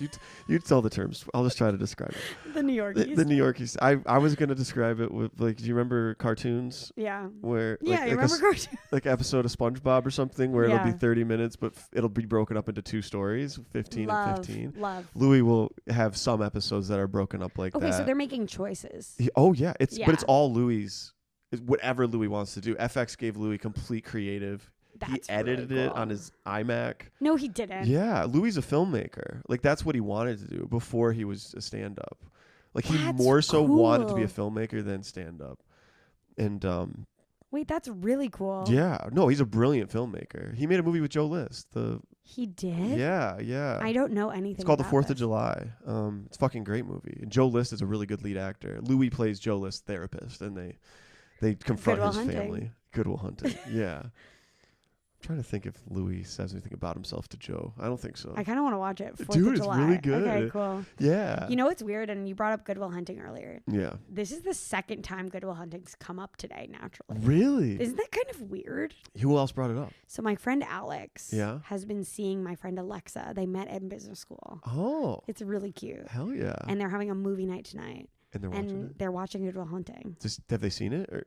They just started it and then they fell asleep last time. Okay, so they're neither of them trying have to- seen it? Yeah. neither of Okay. them have seen it. You've seen it, obviously. It's the best. Is it, you like it a lot? Love. What do you think? I absolutely love it. Yeah. And I was excited. And I don't know if you've had this, but I've had this where like there's movies I loved in like high school or whatever, and like sometimes I'll go back and watch them now, and I feel like I know a lot more now about, I don't know, Life. stuff. Yeah. Life. One would hope. It's an arrogant thing to say. I know everything. No, but I feel like I see. Like sometimes you'll watch an old movie and you're like, it doesn't hold up. That's cheesy. That's so. They're telegraphing whatever they're trying to communicate there. And I watched Good Will Hunting last summer, and I was like, holy fuck, this holds up. And I was surprised because Good Will Hunting's like almost like a cliche favorite movie. Like a lot of people say that, but I thought it was so good. And I don't even like Matt Damon as a person. I think he could be a little cocky sometimes. Yeah, Matt Damon, I don't know. I like him. But in that movie, he's insufferable. Like his character, that it's hard not to separate the two. Yeah. Like he's so annoying in that movie for like more than half of it. Versus I love Robin Williams' character the whole time. Yeah. He's very he's clueless. And very cocky. What do you not like about his character? Just like I have a hard time with like the emotional, repressed, like angry boy. You know Ah. what I mean? Like I hate that. That drives me nuts. But I think being raised Jewish and anxious, like feelings are just like at the surface. Yeah. It's hard for me to connect with people who are like super closed off. Yeah. You know? But his dad beat him with a wrench. I mean, give him a break. I know, I do. I give him a break. But like, I think as a viewer, we're supposed to not like him for a lot of it. Yeah. Don't you think? Yeah. I don't know. Louis actually wrote a joke about Good Will Hunting about Really? how it's kind of fucked up how Matt Damon like wrote the movie. So it's like, first of all, I'm a genius. I get in fights, so many fights, and Wait, that's and they're awesome. like, you're out of control, man. And I'm like, shut up. It's the way I am. Wait, He's like, because he wrote the fucking movie. Like, That's he's a really, fucking really good. Yeah, Louis. Yeah. So sure, but I don't know. I thought some of it rang true. Do you think so? I do. You could talk me out of liking this movie. This is No, how I love this movie. I love this movie. I want to talk you out of not liking a movie that I don't like. Okay. You know what I mean? What are some movies you love? And I'll see if I Whiplash. love. I feel like we have similar tastes. Okay. Yeah, in movies. Mad Max Fury Road. Never seen it. Okay. Fucking adrenaline ride. That one, yeah. There's not like deep takeaways, but oh my God, that movie is fun. Okay, I feel like that's probably one that I would be like, I don't like that kind of thing. Because I don't really. Dude, it's badass. I mean, I like the Transformers. Is it like that? Way better than Transformers. Okay, but is it similar? Is a little cheesy. Yeah. I don't know. It's just like this post-apocalyptic world. It's so weird. I do like dystopian stuff. Yeah. I love dystopian stuff. Yeah. Day After Tomorrow. So good. Have you seen that? That's about climate change, right? Yeah. And who's in it? Dennis Quaid? Climate change. The Dequator, bro. Dennis Quaid. Dequator. The Dequator, dude. Do people call him that? I don't know. I like that. Yeah, that's cool. The Dequator. The Dequaid. And I kind of liked it with climate or whatever. But I remember when South Park shit on that episode. Really? Yeah. With all due respect, cliche dissenting Republican. This isn't going to matter the day after tomorrow. Wow, you know a lot of oh references. my God, that's today. You're a good quoter. Wait, how did you know? No, I just feel like you brought up the Louis bit. Oh, I love quoting stuff. I am the worst. My memory's my memory's shit. My memory's shit too. Really? But with quoting, I remember. Really? I funny don't. lines I remember. Things that make me laugh, I remember. I don't. I wish. I remember laughing throughout a lot of movies, and then I'm like, I don't really know what happened. Yeah. Well, why is that? I don't know. I mean, I have that with some movies. I'm just like, well, whatever. Yeah. But what? So you said something. There's movies. What's a movie that you want to like but don't, and you want to be talked into? Yeah, I'm trying to think about it. This is what I mean. Like, I know they exist. I have movies I hate that most people love. Okay, what? Inception. You hate that movie? Trash. What? Fucking trash. Why? Christopher Nolan. Okay, Oppenheimer too. While we're on the subject, Oppenheimer. Wait, you didn't like Oppenheimer? Ass. It is ass, dude. Okay, we're gonna fight. We're actually gonna fight. So Oppenheimer is amazing. Why didn't you like it? Well, should I say why I liked it? Sure. First, historically accurate. Second, good acting. The physics was historically accurate. I don't know about that, but they're just like in the classroom on the chalkboard, like, oh my God, we've cracked it. Like, I liked the drama with respect to his romantic relationships. I found that interesting. Did you like that part? You liked when he's just having sex in the conference room, and it's like this weird. Yeah, I did. I also love Florence Pugh. That's an actor. Which the one? woman, the one who died. Oh, spoiler. Oh. It doesn't matter. This movie's trash. Don't see it. It's literally so good. Like, I don't know what you're talking about. Okay. No, it's good. It's fine. It's fine. Well, you have to watch Barbie because I'll watch Barbie. Take. Yeah, I'll probably hate it.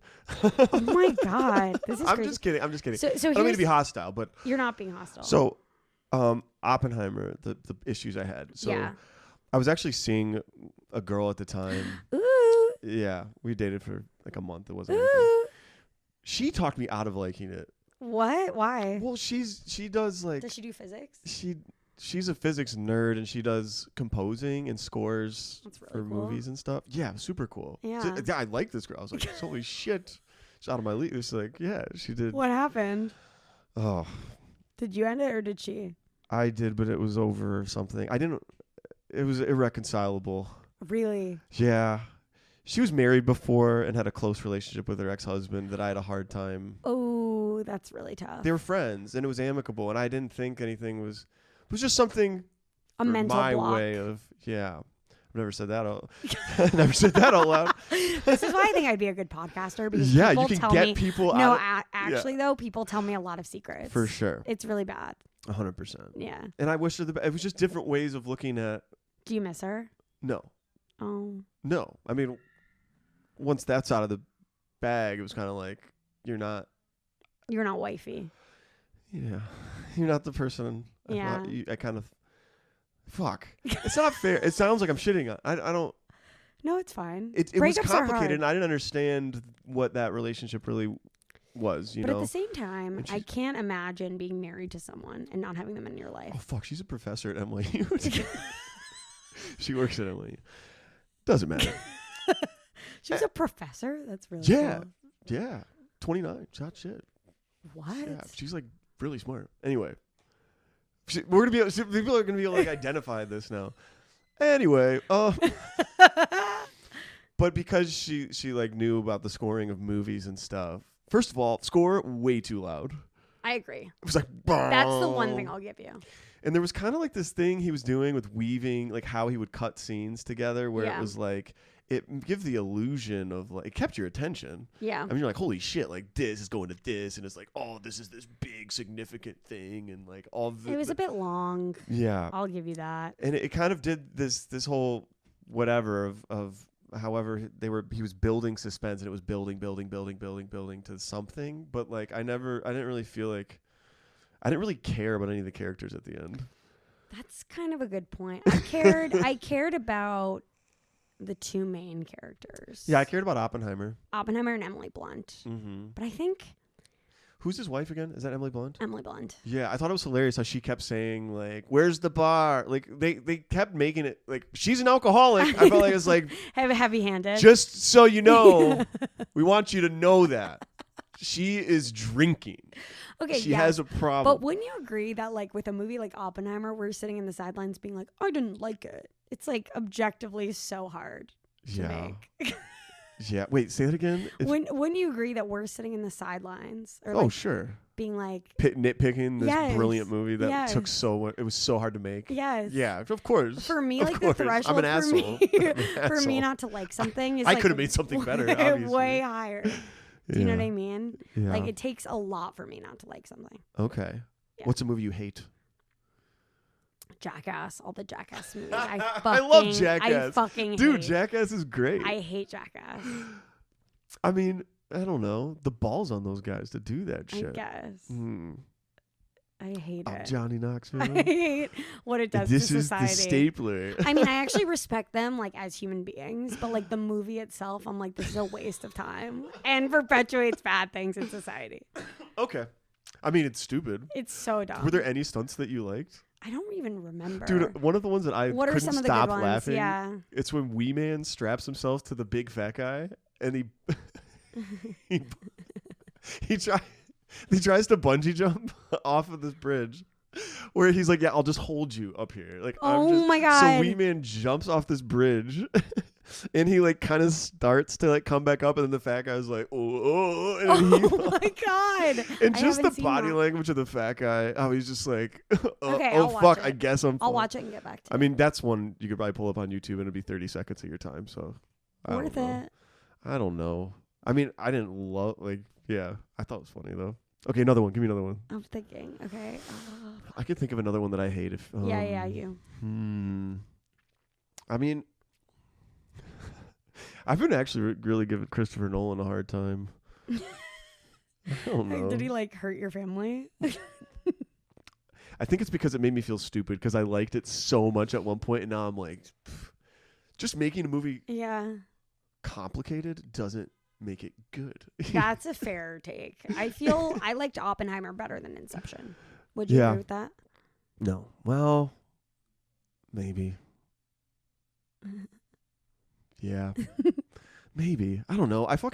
I liked it right after I saw it, and then this girl was like, that's terrible. Yeah. And she's so smart. I was like, well, if I'm going to be smart, I got to hate it too. If I'm going to be smart. This goes back to beautiful women have a lot of power. Beautiful, smart women. Right. For fragile boys. Yeah. Is there any celebrity that might be easier because I don't movies you hate, you kind of don't dwell on them. Is there a celebrity that annoys the shit out of you? Yeah, let me think. Matt Rife. Matt Rife bothers me. Yeah. Before his special, I didn't like him. You know why? He talked about on a podcast like women's vaginas being gross and like how certain vaginas that look weird or like icky. What a hot take. Yeah, it's like, okay. And then also was like, I love a fake tit. Like was just talking about women's looks in like a really weird way. Yeah. And I didn't like that. Yeah. But it wasn't even offensive. It was just like icky. I was just like, have you ever had a real vagina before? Or are you scared of it? Right. You know? Yeah. So that kind of freaked me out. Yeah. And then the whole Netflix special thing came out and I'm like, oh, I hate you. Did you watch it? I watched the first like 2 minutes. And I was like, I actually 2 can't. minutes. Did you watch it? No. So Are you out of stupid. here? Are you headed to Gold Sounds? Okay. Cool. Do you want to come? What is it? What are we It's doing? Dean David show. It's fun. What's it called? Aggressively Chill. Shout out Aggressively Chill Comedy. Shout out Aggressively Chill Comedy. It's Dean and Alex and yeah. I'll meet you there probably. Okay. Yeah. And you're welcome. I would. Bye, Alexis. Good to see you. Yeah, it's a fun show. It's a good hang. They do karaoke after. My friend John's on it tonight. Is he? Yeah. Do you know John Lamb? No. He does Expired Milk Okay. comedy. Yes. I've seen the cartons. Yes, but I'm having a hard time. I'm having a hard time placing John right now. But, yeah. Shit. What was I talking about before this? You were talking about We were celebrities. talking about Matt Rife and vaginas. Yeah. What Yeah. celebrities do you not like?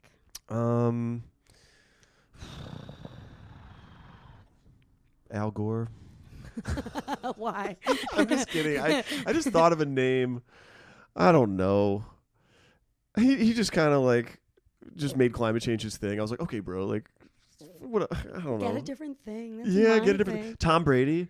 Yeah, I don't love. Yeah. Did you hear he's doing stand up, or he was for like a minute? I was hoping he would. Yeah, I don't know what's going on. I was thought about he was to be supposed obsessed to. with him. Same. Yeah. I don't know what's going on with that. Uh-huh. I also don't really like Donald Trump. Shocking. I don't really like. I coming don't from love him. DC, I think he's don't funny like sometimes. a lot of like political people you've probably never heard of. Yeah. You know what I mean? I might have. Yeah. I used to be Like, well, I guess the ones that everyone's heard of, George Santos, don't like. Mm. He just got kicked out of Congress. George Santos. Yeah, the congressman. Was he Actually anti-Semitic? crazy. No, I forget why he got kicked out, but he was really problematic, like historically, and like took a good person that we liked out by winning. I don't know enough about it to speak to this. Okay, gotcha. But apparently, this is not why he got kicked out. But he used to do like drag and stuff. So a lot of like these conservative people who voted for him found out that he used to do drag, and they were really upset. Which is like crazy. Jesus Who gives a shit? Christ. But he's like kind of insufferable, like as a politician, Yeah. and doesn't have a big background in it. Mm-hmm. Mitch McConnell, don't love. Yeah. Not my favorite. Lindsey Graham, don't love. Oh, Lindsey Graham, dude. He's South Carolina yeah, boy. he is. Dude. Celebrities, let me Part think. of what cracks me up about the whole Oh, Vanessa Hudgens. you don't I like don't her? really like because she used to during COVID. She's kind of a sleut, isn't she? Is she a sleut? I don't know. I don't know if she's a sleut. I don't mean to sleut shame. So she was dating Austin Butler for like 9 years, and then he Okay. broke her heart. I forget who Austin Butler is. He was I the thought Elvis. Elvis, yeah. Yeah. And now he's dating someone else. Now thought- she's dating someone else. I thought Vanessa Hudgens was dating Zac Efron Before. way back in the day. Way back in the day. And then, but I think what bothered me was during COVID, she did like a video or something that was like, people are dying, I guess, but like I'm annoyed because I want to go out or something. And I was like, wait, what the fuck? Oh my god. And it went viral, and then she had to do like an apology. Wow, what a Yeah. take. Yeah, isn't that crazy? Yes, very much. It was just like, why would you post that? Yeah. Yeah, so she's just dumb. like you can't even be mad at her because it was just stupid. Bert Kreischer. I like him, What? kind of. Why? Well, I mean, he's like, I like He's a boob, dude. He is a straight up boob. what's his podcast called? Two Bears, One Cave? love or the I'm podcast. a fat fuck who's I kind stupid. of like. I don't know enough to have a take, but I definitely don't have I a don't take know that's enough. like negative. I actually am really bad at like seeing 2 seconds of someone and be like, "Yup, hate you. I hate you." Okay, that's I'm basing this that's something off that of I your need vibe. to get better at, Yeah. like being more Like having like a angry. dog's intuition. Like I just don't like you. My Yeah. friends, Like, my best friend Miriam, it's her birthday today. She would say I have a terrible judge of character. Yeah. I am very naive. I start net positive until you prove them to me. that's that you're nice negative. though. Is it? I suppose. But I think my tarot card reader would be like, Yeah, you got to be more you got to be more stubborn. Yes. Yeah. I have to pee eventually. Oh yeah. Well, we've been going an hour and a half. Yeah. How long are they usually? Well, lately they've been going longer, which I Really? think is good. That's cool. Yeah. Do you cut anything, or you just do the raw dog? I'm too lazy to cut. So it's all in there. Unless you tell me to cut something, then I I will think find it's it. fine. But I will be mad at you because I think it's fine. I can't stop me. So I have. No, I'm just kidding. We can cut whatever you want. Maybe cut the relationships. I don't know. Do you want to use the bathroom real quick? Yes. Yeah, go ahead and use the and we can finish at. This is fine. That was fast. Speedy. Holy crap. Okay, I know what we can talk about and this will be a good one to like end on or whatever. Okay. But it could be long. I don't know. Shit. What is your? Did I fuck it up? No, we're it's good, we're good. perfect. I thought I put my phone. No, it's good. Good relationship with your parents. Yeah. Very. Open? Open, yeah. Yeah. So you can talk to him about anything.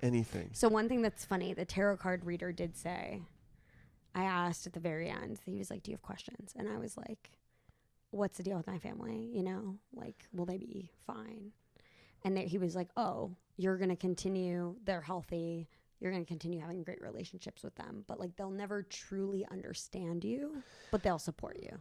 Okay. And I felt that was very resonant. Yeah. Because I'm super different in terms of like what gets me jazzed. Sure. Than my parents. Yeah.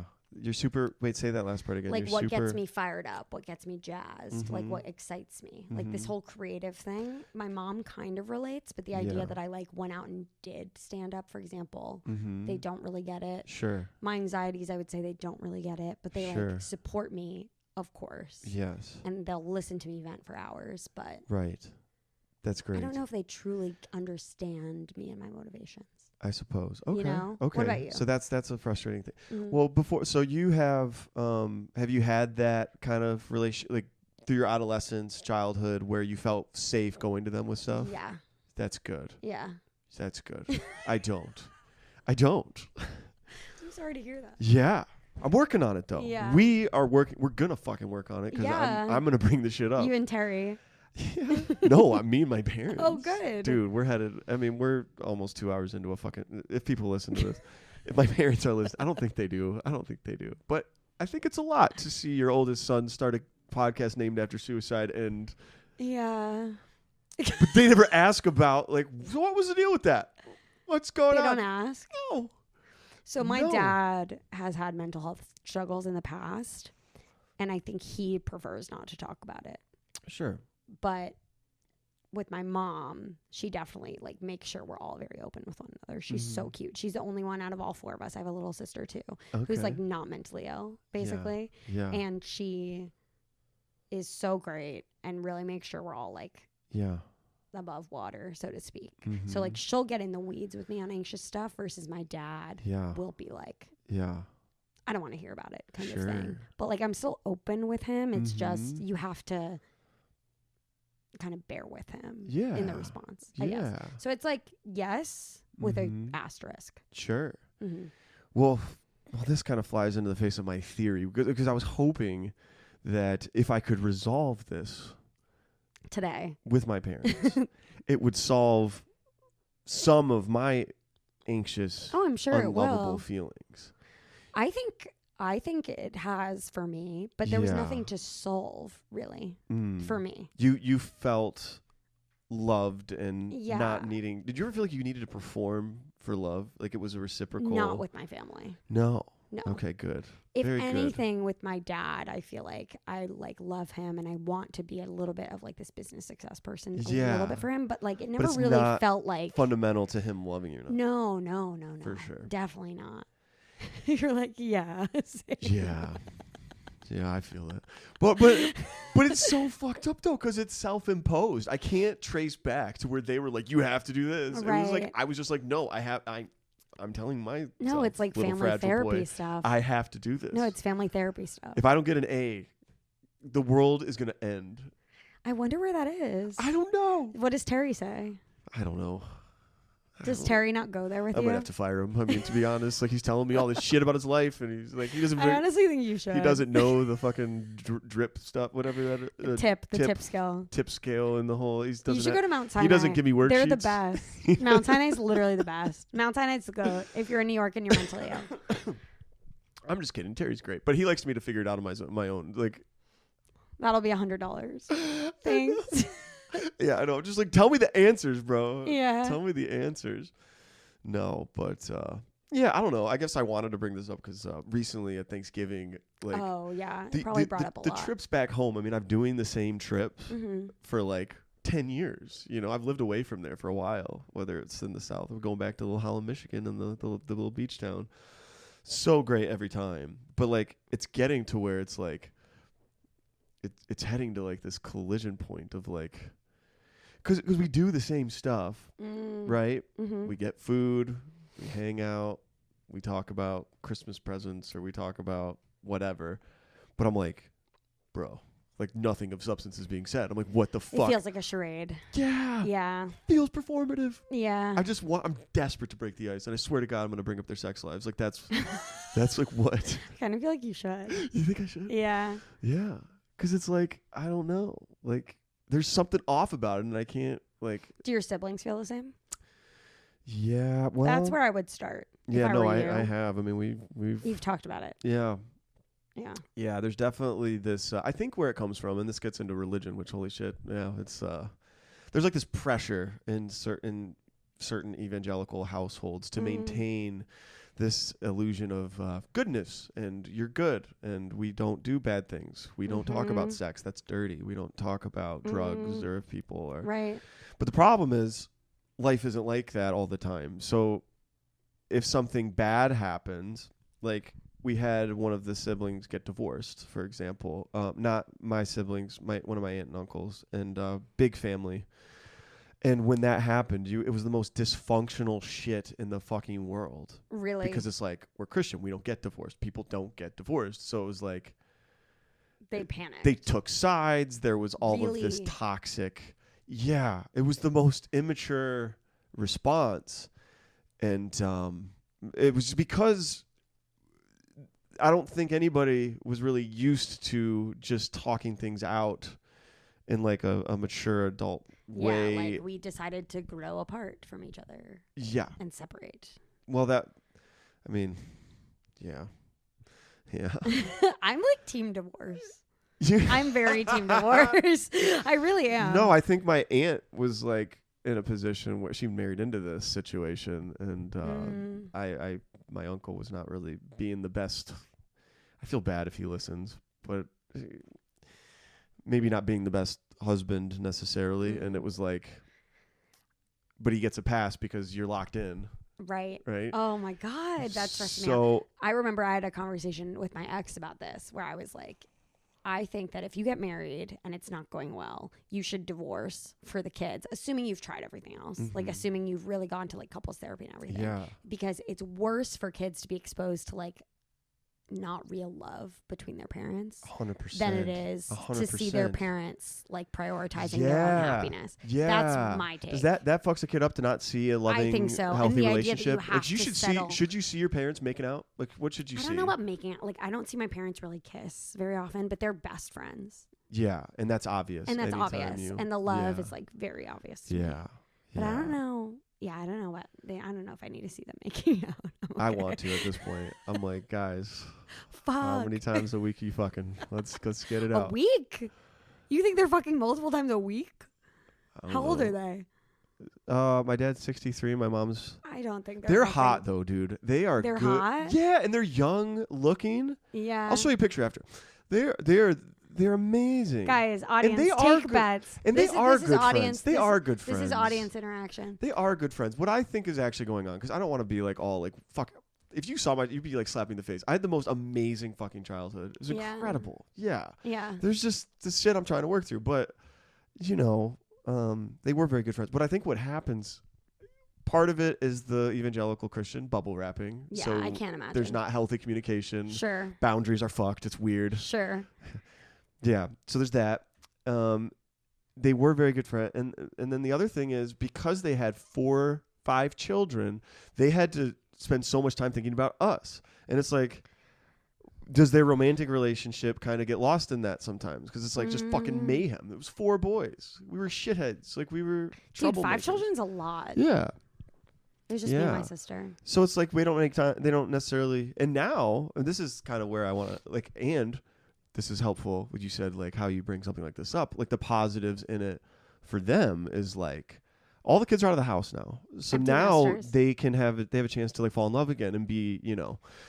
So like that's what I want. You know what you should do? You and the other kids should like pool together your money and pay for a weekend away. Yeah, absolutely. Like cheap. Doesn't need to be crazy. But you could be like, we were just thinking for Christmas, like, we love you guys, you're empty nesters, go to a romantic getaway. Yeah. And then you take the choice out of their hands because it's like, we did this, you have to do it. Yeah, that'd be great. Yeah, because it's not. Are you going to do it? No, probably not. Why? Seems like a lot of I work. could tell immediately by your reaction. You were like, what a good idea. That's a good idea. I'm not a planner. I hate this take. Okay, so I was asked out on a date recently. Okay. By someone. He happens to be a comedian. Oh. But who was it? I'm not going to say who. But I was asked out on a date recently, and he just got out of a relationship. Fine. Okay. He's like, I'm not looking for anything serious. And I'm like, well, I'm kind of like looking, like, my thing is, if it's, here's my take on dating. And this is a separate tangent from what I was about to say. Yeah. Here's my take on dating in my current state. I'm not looking for casual, but if I start something and it ends up being like, oh, this will just end up being casual, that's okay. But I don't like going into stuff where it'll only ever be casual. Starting out with casual. Yeah. Do you know what I mean? It's like, if someone's like, I only see myself casually with you, it's like, I'm not wasting my time. Yeah. Sure. So this person was like, I just got out of a relationship. I only see it being casual, at least for like a while. Yeah. And so I was like, no. But then he was like, but maybe it could be serious. So I was like, I don't know. And then I was like, well, why don't we just plan a date if you really are serious about it and we can like see how it goes. And he goes, what do you mean plan a date? I only plan spots. Oh. He goes, I only plan spots. I was like, wait, what? Comedy spots? Yeah. And I was like, what do you mean? He was like, I was thinking like a 3-day heads up. I only plan my life 3 days in advance. And I'm like, I'm so busy. This is a great point. I don't live, like, I plan dates like 2 weeks out. Oh, fuck. I don't do that. I don't want to just do a horrible dating advertisement for myself just now because planning a trip sounds like a lot for the folks. Yeah. But I totally get what you mean. It's just like planning. I know. Well, especially with comedy and school and work. Right. And friends. I don't have that many free nights that I'm willing to give up for a date. Right. Of course. So it's like, you need to get in the calendar early. I am bad at planning, but with dating, I do always make a plan. Okay, good. That's if I really, if I really like, yeah, and I'll pick the place, and this time and stuff, and I don't love doing it, but I will. This person was like, "I'll text you a day before." I was like, "I'll be busy. I will have plans." Yeah. No, I know that. Yeah, I'm not just like waiting around. Yeah, for sure. But I am bad at planning in general. Are you? Yeah. I'm a pretty good planner. Yeah. No, I could tell. You fucking yeah. You have to be. Yeah. Yeah, I suppose. Yeah. But at the same time, I kind of wish I was more like a loosey-goosey creative. Yeah. Well, I'm just lazy. Like, I don't know. I'm good with stuff I'm measured on. Okay. Like right? what? Well, like, I don't know. Like, with school growing up and, college and stuff, like, I would. Were you valedictorian in college too? No, but I was top 10. I was. You were top 10 of your whole school? Small school. How many people in your grade? Well, there's 1,200 in the whole class, in the whole school at any given time. It was a very small liberal arts college. Like 300. Probably, yeah. It was a hard school though. It's fucking. What's the name of it? Hillsdale College. I haven't heard of it. Yeah. Don't look it up. Don't look it up. It's a bastion of libertarian, conservative. Got it. But it was hard. Yes.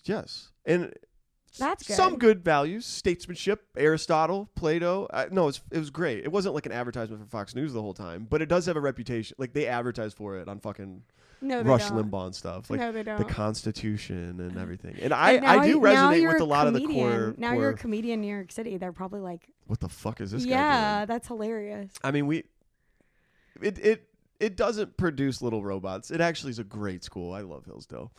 But yeah.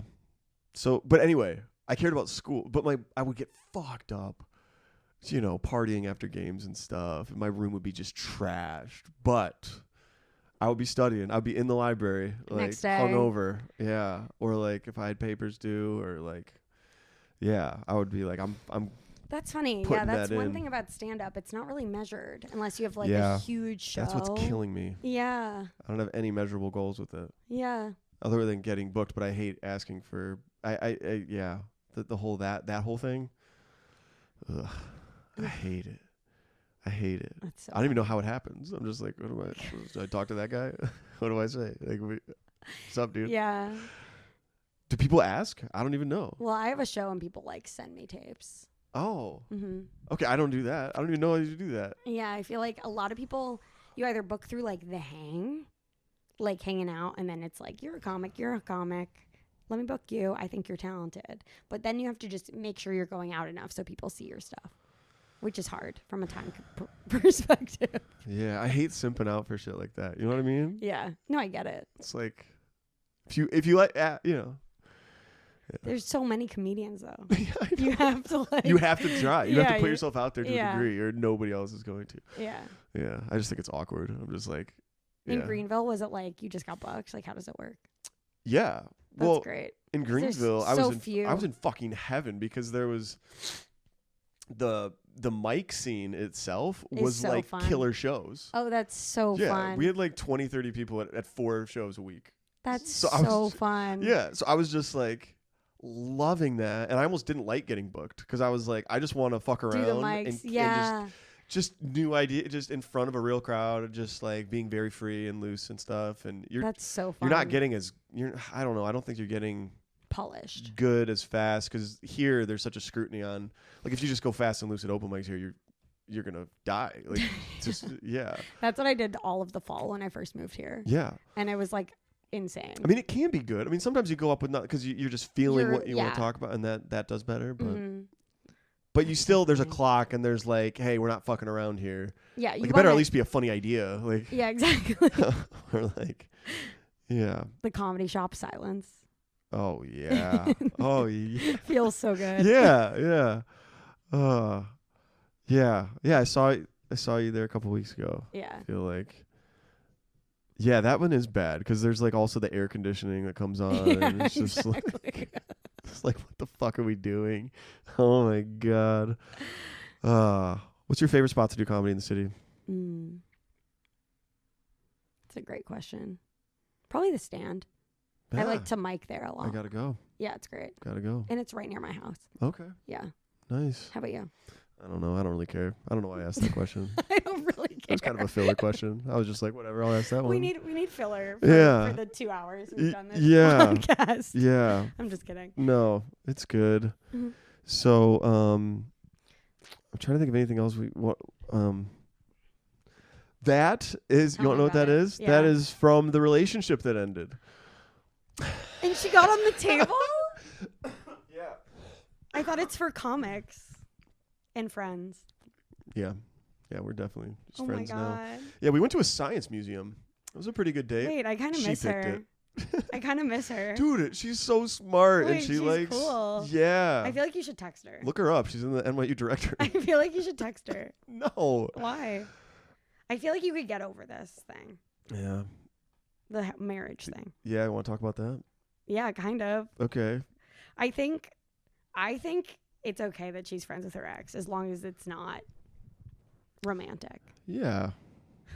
Yeah, yeah.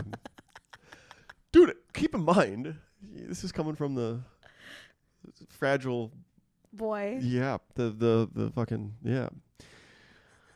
We view marriage as one man and one woman. You know? Yeah, you guys should just be a throuple. How about? She's international. Okay, so she's from another country. Mm-hmm. Spain. I know what that means. You don't green card marriage? Fine. Oh, it was a green card marriage. Yeah, she's been in the States for like the last 6 to 8 years. No, but you realize you said she's international. She's from another country. I know what that means. Okay, sorry. So the prior marriage was purely a green card marriage? No, it wasn't. I mean, they were together and stuff, but like, but that's why it was. There was no reason to break up, and she wanted to stay. So let's do this thing. And they explained that they were, great friends and colleagues. He's also a musician. That's cool. 240,000 followers on Instagram. So how am I supposed to feel adequate when I have 2,300? Well, she picked you though. Why? This is a self-belief. This is a core belief. Where's the core belief sheet? Oh, I got it. You know what you just said is a core belief. Inadequate. Inadequate, yes. And also go to unlovable on the bottom. Unlovable. Nerd. Loser in relationships or defective can't be loved. Or not worth it or something. Defective can't be loved, yeah. It's core belief. Sure. So anyway, this guy swags. And I'm like, fuck. And I think you should text her and be like, I was wrong. I wasn't wrong, though. Is that the only reason you ended it? Yeah. That's crazy. I think you got to get back with it. No, it was over. We tried to work through it. But then it was her birthday. Birthdays are a really big thing that can end relationships. Would you agree? Like, I don't know about that. I haven't had that experience. Well, Seinfeld, they talk about it. You love Seinfeld. I love Seinfeld. You brought it up Seinfeld? A few episodes. I haven't seen... Wait, what? You brought up another Seinfeld episode at the beginning. Of us talking? Yeah. Oh. The scofflaw. Scofflaw, right. Yes. Yeah. Oh, okay. Yes. I am a good podcaster. You are. I remember things. Yeah. Just not quotes. I thought you watched another episode of this. I was about to be like, oh my God. You're like, no, fuck it. Sorry. I don't expect comics to watch this. Anyway, I should have. I actually was going to. I don't didn't have time. watch it. You're like, it's going to cringe. Is it on it's YouTube? Yeah. Yeah. How many views do you have per ep? This week's ep has like 60 today. Nice. It's Tuesday. So hopefully it'll get over 100. But it usually tops out between 100 and 120. It's pretty good. A shit guest is like 40 or less. Shit guys. I hope mine is good. Yours is going to be good. Girls get good. Girls get, yeah. Perfect. Yeah. Girls are a good draw. Hot, beautiful women. Yeah. Right. Powerful. The power. Yes. Yeah. So the breakup wasn't just, it was a birthday. Okay. This was the thing. So it was like, I'm going to have lunch with my ex. He's getting me a birthday present. I was like, okay. That's a little weird. Sure. That's all I said. It was weird. And then it like triggered this, like I could tell a immediately big fight. Her guard went up and she's like, well, if you're not good with that, like I need, like, this is just so you know, like I want you to know up front, like this is part of the deal. This is part of the deal. He's a friend and I don't see that. And it felt like an awkward position because I didn't really want to have like an ultimatum kind of talk. I didn't. Sure. Really, like, you know, a month into dating and we were spending a lot of time together. I was so excited. I was like, dude, this girl's amazing. She's smart. I'm into it. Like, fucking, you know, she's organized. Like, she's all the way. She's organized. Yeah, her apartment's clean. Like, it's fucking great. I was like, she knows stuff. She's in Brooklyn. She knows how to, yeah, she's sophisticated. I was like, she was like helping me be a better, you ever seen good, fucking As Good as It Gets? Yeah. That's so corny. You want to make me be a better man? You know what I mean? I was like, oh my gosh. This is my it. God, that's amazing. I'm about ready to self-actualize. Fuck that's amazing. And this thing. So, and then she had a birthday party planned, and he came on the trip. It was her 30th birthday. Big birthday. Yeah, big birthday. Yeah, and he came on the trip, and he came on the birthday trip. Yeah. That's and I wasn't invited on the trip. It was family flying in from international other country, and she basically yeah. And there was a photo on Instagram of him in the photo. In the photo. And then you were like, what the fuck? And I was like, what the fuck? I mean, she had mentioned that he was going to be there, maybe stop by. I didn't know he was going to be spending the weekend hanging out by the pool. And I'm just like, yeah, boundaries. It was just, for me, it was a little bit fuzzy. If it were me, I probably would have hung out a little bit longer. Yeah, I probably should have met him. Then I'd be like, oh, this guy's... Exactly. Yeah. I would text her if you ever want my advice. I would text her and be like, hey, I feel like miss you and I want to meet the guy. I'm also stirring shit for the pod. Yeah. But if you the don't problem. I have her, to actually miss her for that. Yeah, you don't miss her. No, I think it was the right decision. I think then you're great. I was validated in the decision in terms of like it being. She just sounds like we just didn't see the world the same way. I honestly don't fault her for having that. Like it was, you know, it seriously. Well, it's good to know that. I mean, it seemed fucked up from my perspective in some ways, and she did like say like, "Hey, I should have been more sensitive," but still, this is an important relationship to her. So like, and I was like, "That's okay." But I'm not going to be here. Yeah, you were like, I'm out. Yeah, which is fine. And I don't think she misses me either. I think she probably was like, this guy's fucking too sensitive. So. Wow. Yeah. You're more mature than me. I miss people constantly who treat me like dog shit. Really? Yeah. Oh.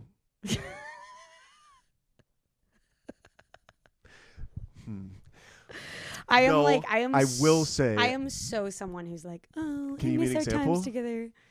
Yeah, like if I end things and I know it was the right decision, but I'm feeling lonely, girl, I'll be like, oh.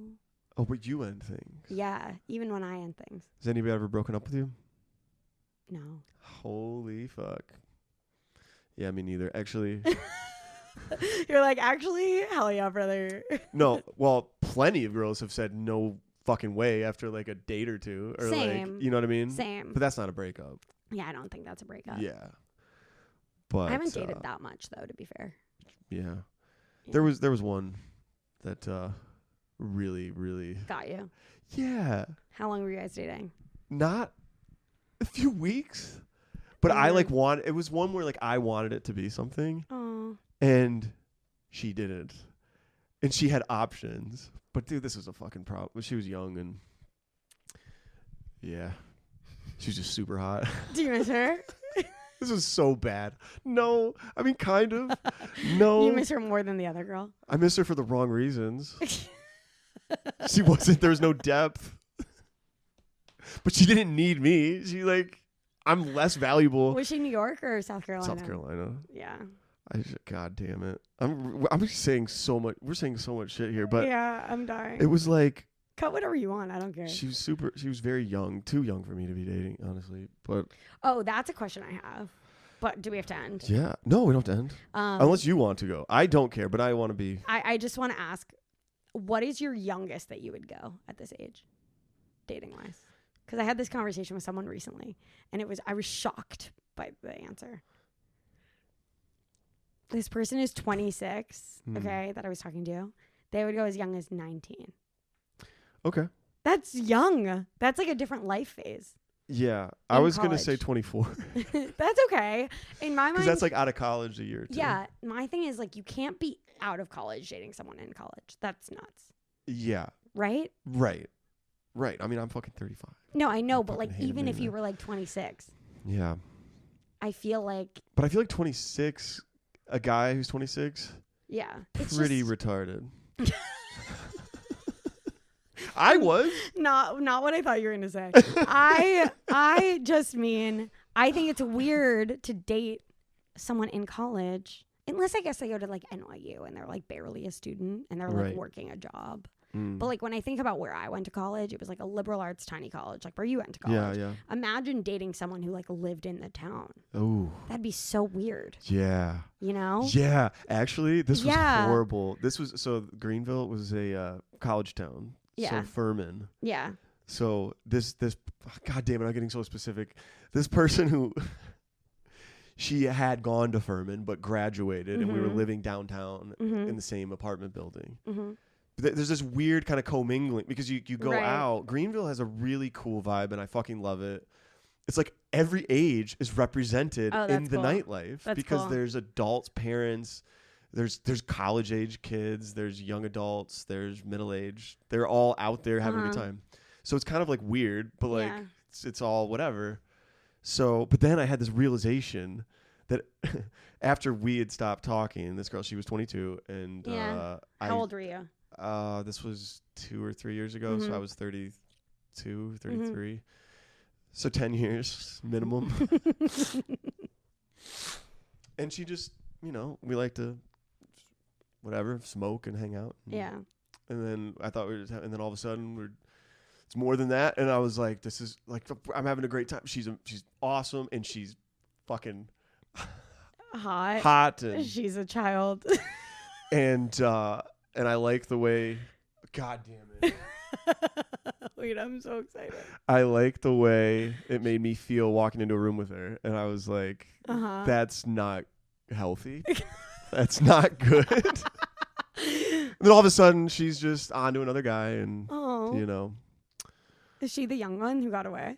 She didn't get away. This would never have worked. But is she the one that you were talking about? Yeah. Yeah. Yeah. I had another one that got away too, but it doesn't matter. This is a long time ago. But the whole point of this, I'm sorry, the realization was I'm a guy living in the town. I'm a fucking townie. Of course I was never as serious. And that's what hurt. It was like she's just fooling her. She was just oh, that sucks. I'm a townie. Yeah. And then I thought of the liberal arts college because we had townies at Hillsdale like you had at your school. We had townies, yeah. I'm a fucking townie. Although Greenville's a much cooler town than fucking Hillsdale. What's the vibe of Greenville?